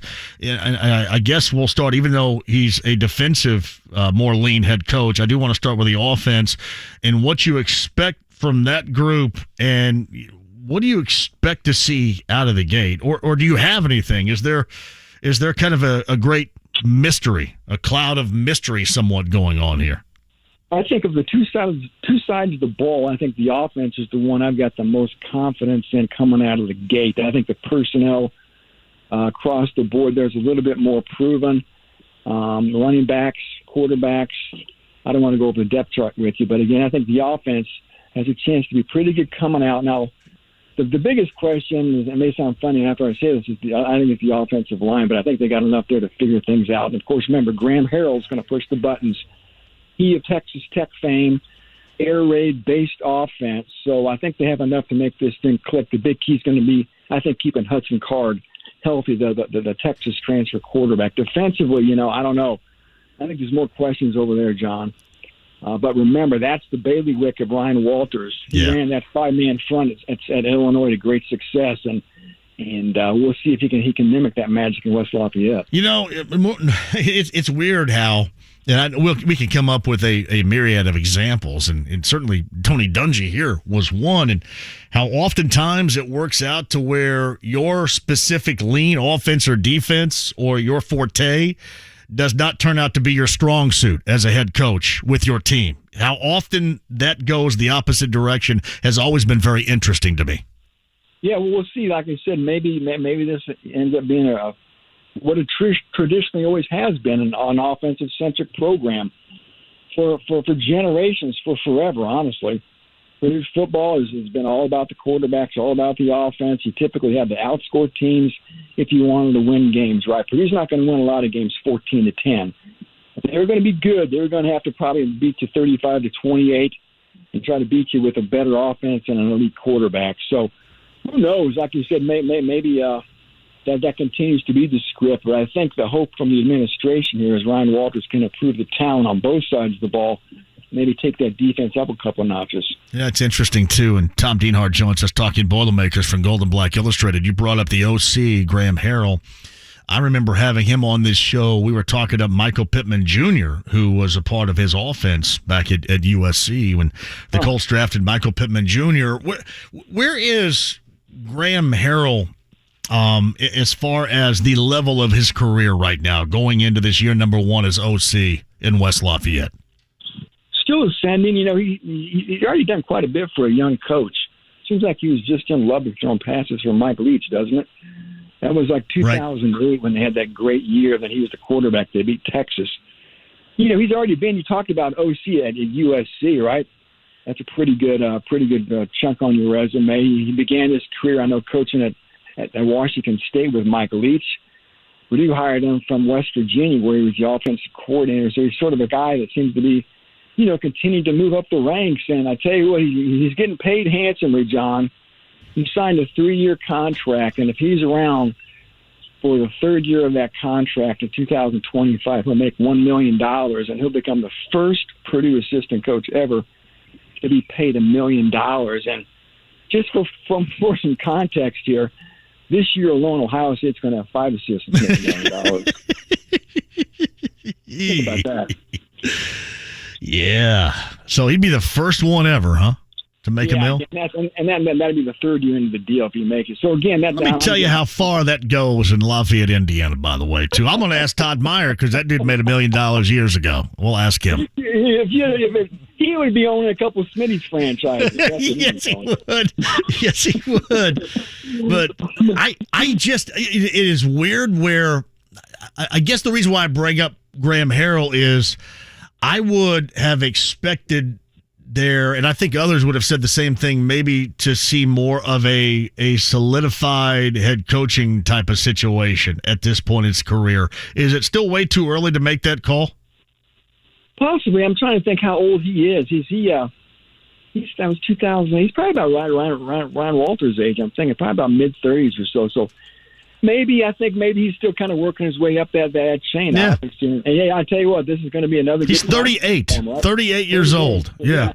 And I said Ryan Walters was 37. He was born in 86. So Graham Harrell was probably an 87 baby. But yeah, this is going to be a great platform, right? Things weren't great at West Virginia last year. I'm not going to kid anybody. He worked for Neil Brown, and Neil Brown's on the hot seat in Morgantown, and that offense wasn't great. Right. He gets to go to Purdue now, reset the deck, if you will, work on a higher or a larger stage. And, he's got his quarterback, too, John. I reported pretty extensively and done some stories on on Purdue's pursuit of Hudson Card. And the first thing Ryan Walters did when he was hired was go to Texas and try to get Hudson Card. He picked up Graham Harrell, who was recruiting in Texas for West Virginia at the time, hired him, threw him a Purdue shirt, and said, "Look, kid, we're going to go to Austin and try to go get Hudson Card." So they wanted this kid bad. They got him. And, again, this is a chance for Graham Harrell to show his stuff, to develop Hudson Card and try to make Purdue a winner. Yeah, and what do you think the level at quarterback is for Hudson Card? Well, all I've got to go on is the little bit of spring ball we got to watch, which wasn't much, and then just talking to players and staffers. And to a man, there wasn't one negative word uttered about Hudson Card all spring, be it on the field or off the field. So there's been a lot of effusive praise for the kid. And I've talked to him for an extended period of time for a story I'm going to be writing in early August here. And he comes off as a very good young man as well. So I think he could be every bit as good as Aiden O'Connell, if not better. And Aiden O'Connell was the fourth-round pick of Las Vegas Raiders. So I think the ceiling's pretty high for this kid. And it's going to have to be high. He's going to have to hit it if he wants to be any good, I think. Put up some points, certainly with yardage in mind, but also be eyeball entertaining for Boilermaker fans. That's what you expect with Graham Harrell in this offense? Yeah, I think, a place like Purdue, you always got to try to be entertaining, right? If you're going to lose, go down with your guns blazing, as they like to say, and that's going to be important. And I tell you what, if you go by the season ticket sales so far, there's a lot of interest here and a lot of intrigue, and maybe what Ryan Walters has cooking. They've already sold, I think, close to 40,000 season tickets, so that place could be packed this year. It's a tough schedule, though, John. You got those cross-division games with Ohio State and Michigan. We talked about Fresno State, Virginia Tech, and Syracuse in the non-conference. A lot of heavy lifting for Ryan Walters in year one. Yeah. Fresno State, obviously you kind of look at them and you think, well, that's a game at home you need to win, but they can be pesky. Certainly early on in a situation like this on the road, against a Power 5 type of school. So, September the 2nd, obviously that's circled there to see how this thing starts out against the Bulldogs. You hate to put too much emphasis on your opener, but I'm gonna go ahead and do it. I do that all the time around here. People are used to it. Like, I must win openers here all the time. This is a must win opener. I'm gonna go ahead and say it's a must win. Thank you very much. Thank you. Jeff Tedford is the Bulldogs coach. He's a wily veteran. He is a very good coach. He was Aaron Rodgers' coach at Cal. Yeah. Speaking of throwing it around the lot a little bit, yes. And and look at September. There's 5 games in September, 4 at home.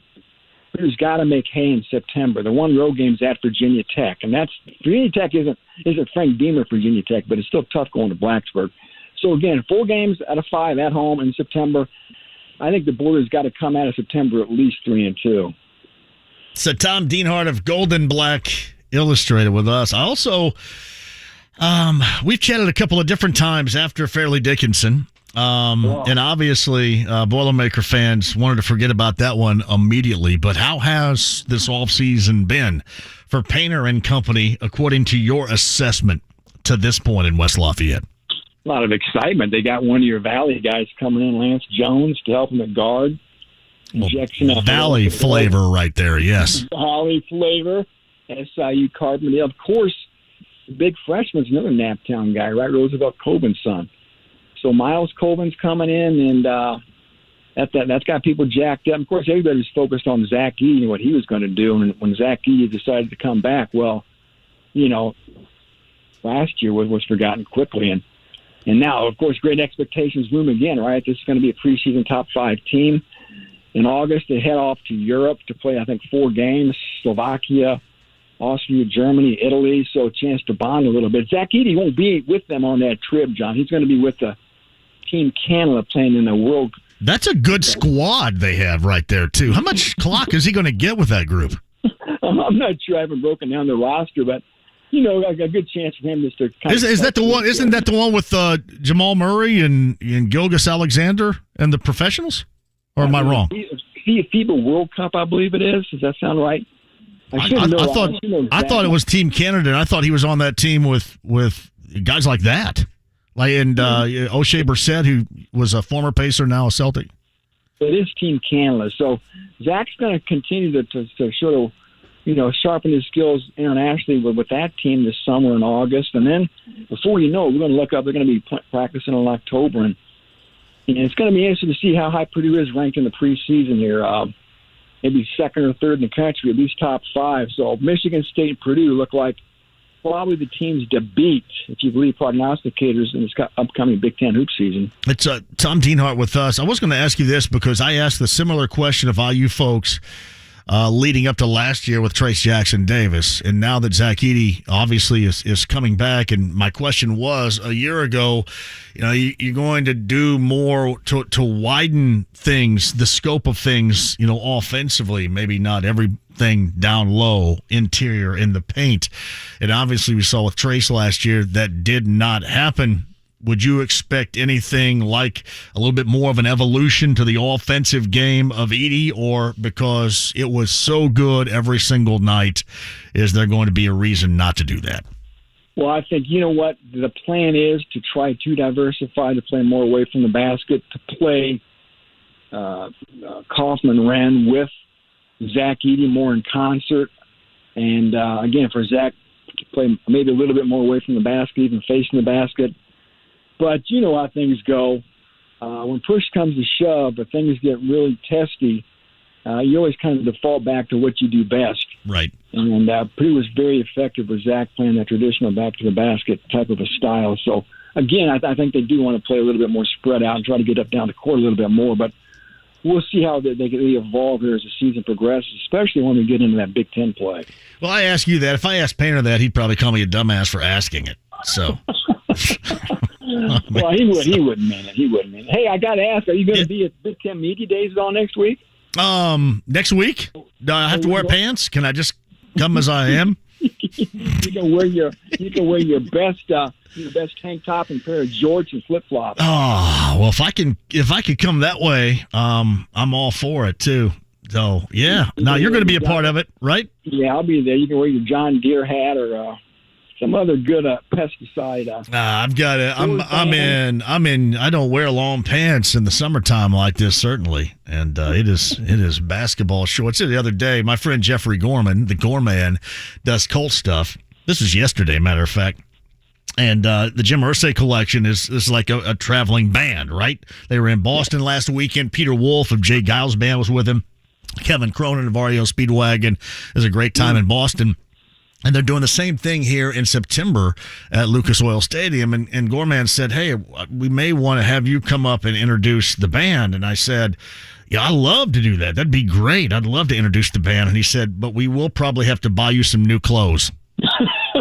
Pick them up on it. I thought, come on, man. He said, here, I'll give you $300. You go to Kohl's and set yourself up. $300 you could buy the store. All right, hey man, what's going on at Golden Black? What's going on inside Knucklehead Central? Is it fun? Yeah, well, yeah, they're always kind of moaning about something, a lot of angst and anxiety and creative drama, if you will. Do we have angst and anxiety working right now in Knucklehead Central about the football season coming up?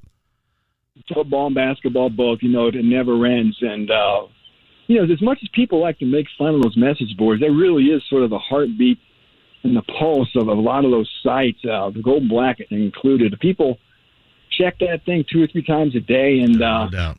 And Johnny, everybody loves to share their opinion, right? I know somebody in our office is probably on it right now as we speak. I would imagine that's the case. I truly, I thought that with how easy Twitter and now other avenues, other platforms have given instant access to comments and remarks, that maybe message boards that'd have been a fatality for message boards right there. But evidently it hasn't been, huh? Yeah, no, it really hasn't. I think people like commiserating among themselves. It's a common gathering place. It's just a good way to organize the whole match of crazy, passionate fans for every base. So, yeah, as much as sometimes they can drive us crazy, we always appreciate the passionate fan because, well, like all of us, we all have some of that in our souls, just be crazy, passionate sports fans who sometimes care too much. Yeah. Well, hey, man, make sure if you got to grab a hammer or something, get over there and make sure that thing's done before the start of the season, right? The new Ross-Ade, you better do it. I'll have to shimmy up a crane and see if I can get my hard hat on and help him out. I was up there a month ago. Lafayette Jeff, my daughter was playing at, what the hell is that junior high right next to Lafayette Jeff? That's where I was. Tecumseh. Yeah. You were in Tecumseh Junior High School. Lafayette Jeff, that is a really... I love high school football stadiums, and you get this, I think, a lot in northern Indiana, where they're in like a neighborhood, right? Yeah. I mean, Lafayette Jeff is right there in that neighborhood. A lot of trees and stuff. It looks really cool. It's big. They just got to make it the W. Axl Rose football field. They got to come up with some way to honor Axl Rose. They do. And we got to. You're going to get Northwestern MVP Brooks Barnheiser coming up here too. So they'll have to name the court after Brooks Barnheiser one of these days. Right, Brooks Barnheiser. He's had a heck of a career so far at Northwestern. Yeah. Yep. So they're going to start giving the ball a little bit more too, so he can score even better. That'd be nice. I always kind of wonder why. I'm going to have to go up there and get Chris Collins in a headlock. So. I always wonder how hard Purdue pushed to get that kid up. Well, I don't think there was much. I don't think there's much there. I don't. No, and listen, Brooks has carved out his own spot there. Yeah, and really kind of cut it loose this past year. It was good to see. I watching him play as a freshman, and they rarely gave him any time whatsoever. And then last year, obviously, they did. But I like the fact that he's able to carve out his own path. He is such an incredibly good kid and such a hard worker. I mean, he's got a combination of that and then the fire that his dad, Mark Barnheiser, has always had to a level in which many have ever seen, and I mean still to today, which is I've always had the highest admiration for that. He's just got a great combination of getting the job done with all that in mind. Yeah, he really drove his 2 sons, I know, and they embraced it all and have really reaped it. So, yeah, it's easy to root for that kid, and I always kind of have a soft spot for Northwestern basketball, so it's kind of nice to see them enjoy some success, Hey, I got some people asking me, and I know I got to go here, but Brian Newbert's and how's his situation going? He's doing a lot better. Thanks for asking. He's feeling better. Still has to take it slowly. It's been about 6 months since he had his operation, but he's he's doing very well, and we always appreciate everybody's wishes and prayers. And yes. Brian's coming along very well, John. Yeah, give him our best. Everybody up there our best, okay? No doubt about it. I sure will, John. We appreciate your thoughts again, and maybe if you get bored, come on over to Lucas Oil next Wednesday and Thursday, all right? Yeah, I wore my basketball shorts over there and everything. Go ahead, on the basketball meeting today. All right, buddy. I appreciate you. We'll do it again soon. Hopefully see you next week. Take care, John. Bye-bye. That's Tom Dienhart of Gold and Black Illustrated. That is a full update on Boilermaker football and basketball. Because Purdue fans wanted it. That's exactly what we gave you. Quick break. We'll come back. Final 20 minutes or so coming up of this show. We'll set you straight for tomorrow as well, the rest of the week. And when things are really going to ramp up and get busy, much like the interest level at Grand Park for Colts training camp. Already got a day sold out right here. We'll talk about that and more coming up on 93.5 and 107.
coming up on Friday with Loverboy.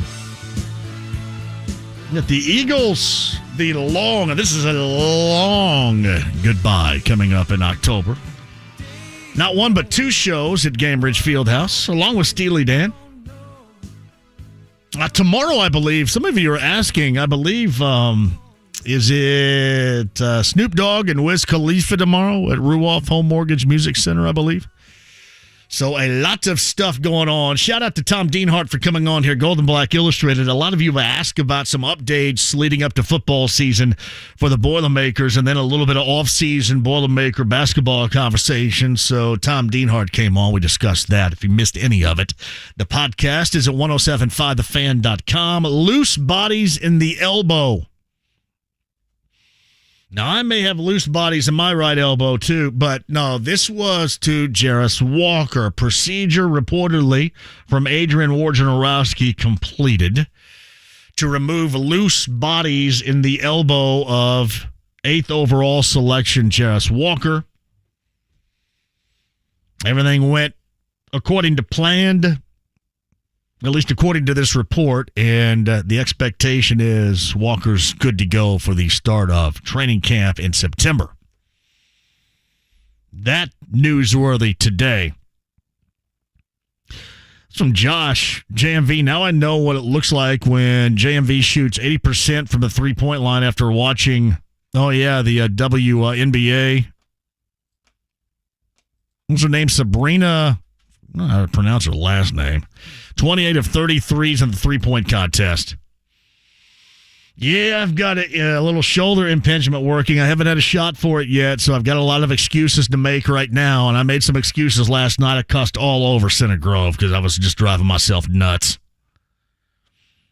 I'm a mess. I'm an absolute mess. There's probably more of a not-so-subtle reason as to why I watched a bunch of people play pickleball this morning. Because of the way that I performed last night. I was just talking to myself out of the gym, all the way home. Just zero enjoyment. Man. I got up this morning, my kid's like running Craig Park, and I'm watching everybody play pickleball, and I'm thinking, man, maybe I need to do that. And to do that, I guess I have to learn how to keep score. I don't even know how they're keeping score. And it really doesn't look very fun. I mean, I guess it must be. So many people are doing it. But I thought, God, it looks boring as hell right there. Bend over. Yeah. Raise arm. Whack. I mean, there just wasn't a lot happening. One of these days in the not-so-distant future, that's clearly going to be me. Tony D, who knows Hy-Vee very well, says Hy-Vee is awesome. $15 million weekend for them.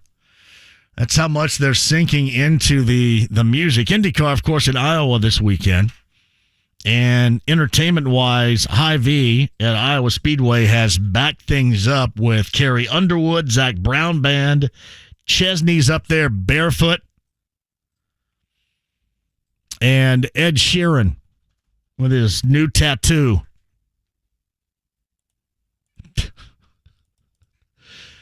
I learned that this morning as I was watching people play pickleball and listening to Dave Smiley do his morning show and talk about people pooping on one another. Well done, Smiley. And telling me with the tattoos that Ed Sheeran had. You wonder where I get this wealth of knowledge? There you go. Just kind of paying attention. That's a true story about the conversation. And Nikki can tell you, Will can tell you. Smiley, who's a big-time listener to this show. I don't know how. I don't know if that's my fault or his fault. How you still don't know squat about sports, but you listen. You claim to listen to this show often. I don't know if that's a shot at me or a shot at him. Shout out to Dave. Steve is up next at 239-1070. Hello, Steve. Hello, how you doing, JMV? I love the show. Thank you, brother. Hey, you're talking about pickleball? Yes. You know, actually, my name, I talked to you before, synonymous. Tennis dude. Talked to you about Rajiv Ram sometimes. Yeah. And we call pickleball the dark side. That's it? Tennis. That's when I go over to the other side, huh? Yeah. But no, it's I don't know if it's fun or not. I've never played it. But I was going to talk to you about Bob Van Pelt or Bo Van Pelt, Yeah. Rack's Restaurant. Okay. Tell me all about it. Well, when I was growing up a long time ago, I worked at a fried chicken restaurant place called Famous Recipe Fried Chicken. Best chicken you could get. Okay. It's like Lee's. And the owner was Bob Van Pelt. He played professional for the Giants, football for the Giants. Did well, played football, bought the restaurants. And then he had a son you might know, Bo Van Pelt. Yes, the golfer. IU golfer, yeah. Bob's a great man. Many people listening here will know him, and he is a great man. And his son did well.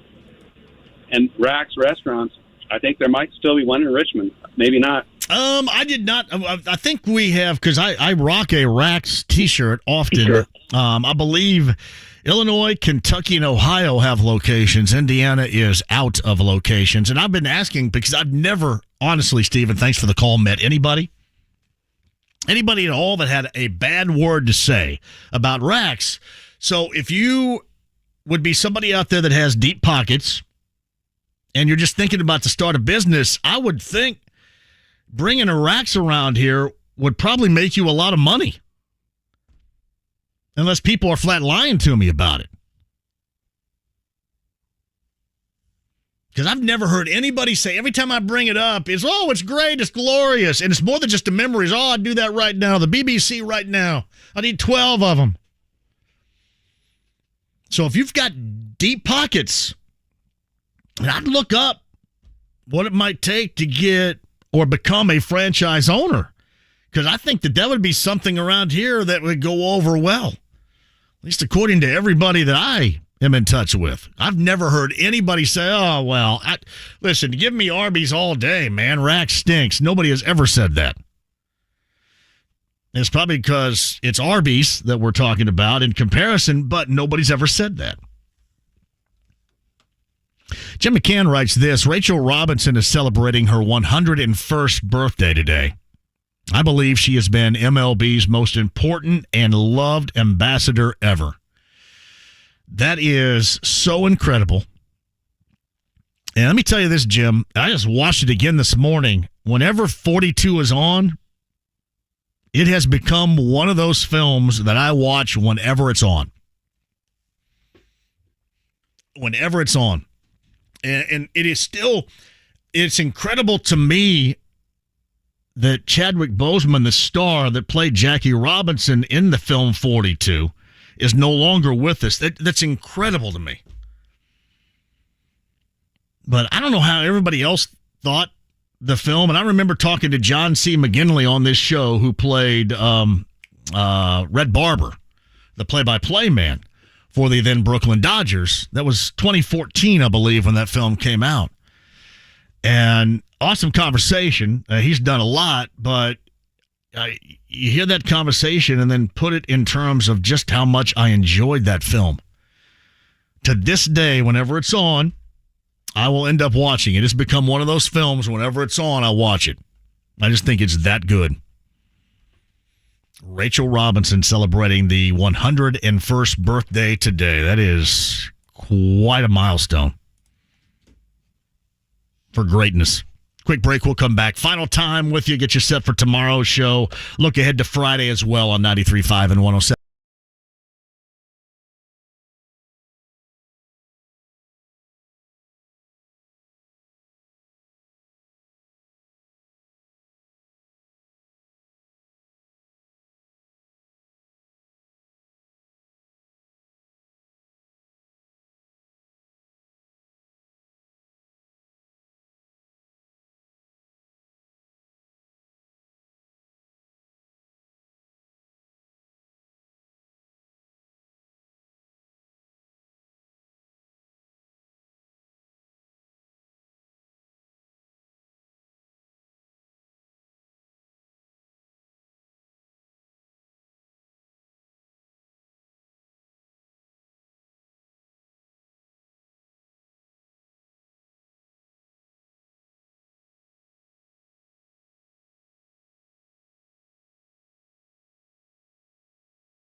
I have no idea. This is the song Superhero by Jaynes. Addiction was transformed into what theme song? I have no Another idea. 2000s. Entourage. HBO's Entourage, never? I never watched that one. Kevin Conley, Kevin Dillon, Nope, not ringing any bells. Adrian Grenier, Nope, no? not a clue. Jerry Ferrara. Not a clue. Yesterday, 2004, Entourage premiered. Jeremy Piven, obviously, was the star of that show. Jeremy Piven's been on this show before, too. I was trying to think. I don't think Kevin Dillon has been. I don't think I've had anybody. I think Ferrara's been on the show before. Maybe it wasn't here. Maybe it was at the other place. Ferrara, I think, has been on with me before. Piven has definitely been on here with me before. But let me tell you this. If you ever want to entertain yourself, and I'm assuming a lot of you might at some point, probably between the hours of 3 until 6, just look up Ari Gold's greatest hits or, the best of Ari Gold, and that will give you multi-minutes of high-level entertainment always. I mean, that was it for him, and I know that was after his transformation, and Piven goes all the way back to the mid-'80s. One of those Chicago, Illinois, friends of John Cusack. But, man, Entourage and Ari Gold, that was just great. Yesterday in 2004, something else, James has no idea what we're talking about today. But he did, and he was entertained by Tom Dienhart talking Boilermaker football and basketball a little bit earlier. Gold and Black Illustrated for Tommy D. Kyle Neddenriep of the Star. Jalen Harrelson's off to Lemire. Talked about that and more with Kyle. And Mark Jaynes, voice of IndyCar earlier, too. And the pride of Monrovia High School. Podcast 1075thefan.com. You guys have been fantastic inside the lounge via YouTube Live. As always, thank you very much. Rab Johns for an IU angle. Chapel tomorrow, too. Some Colts stuff coming at you. We start at 3. Don't miss.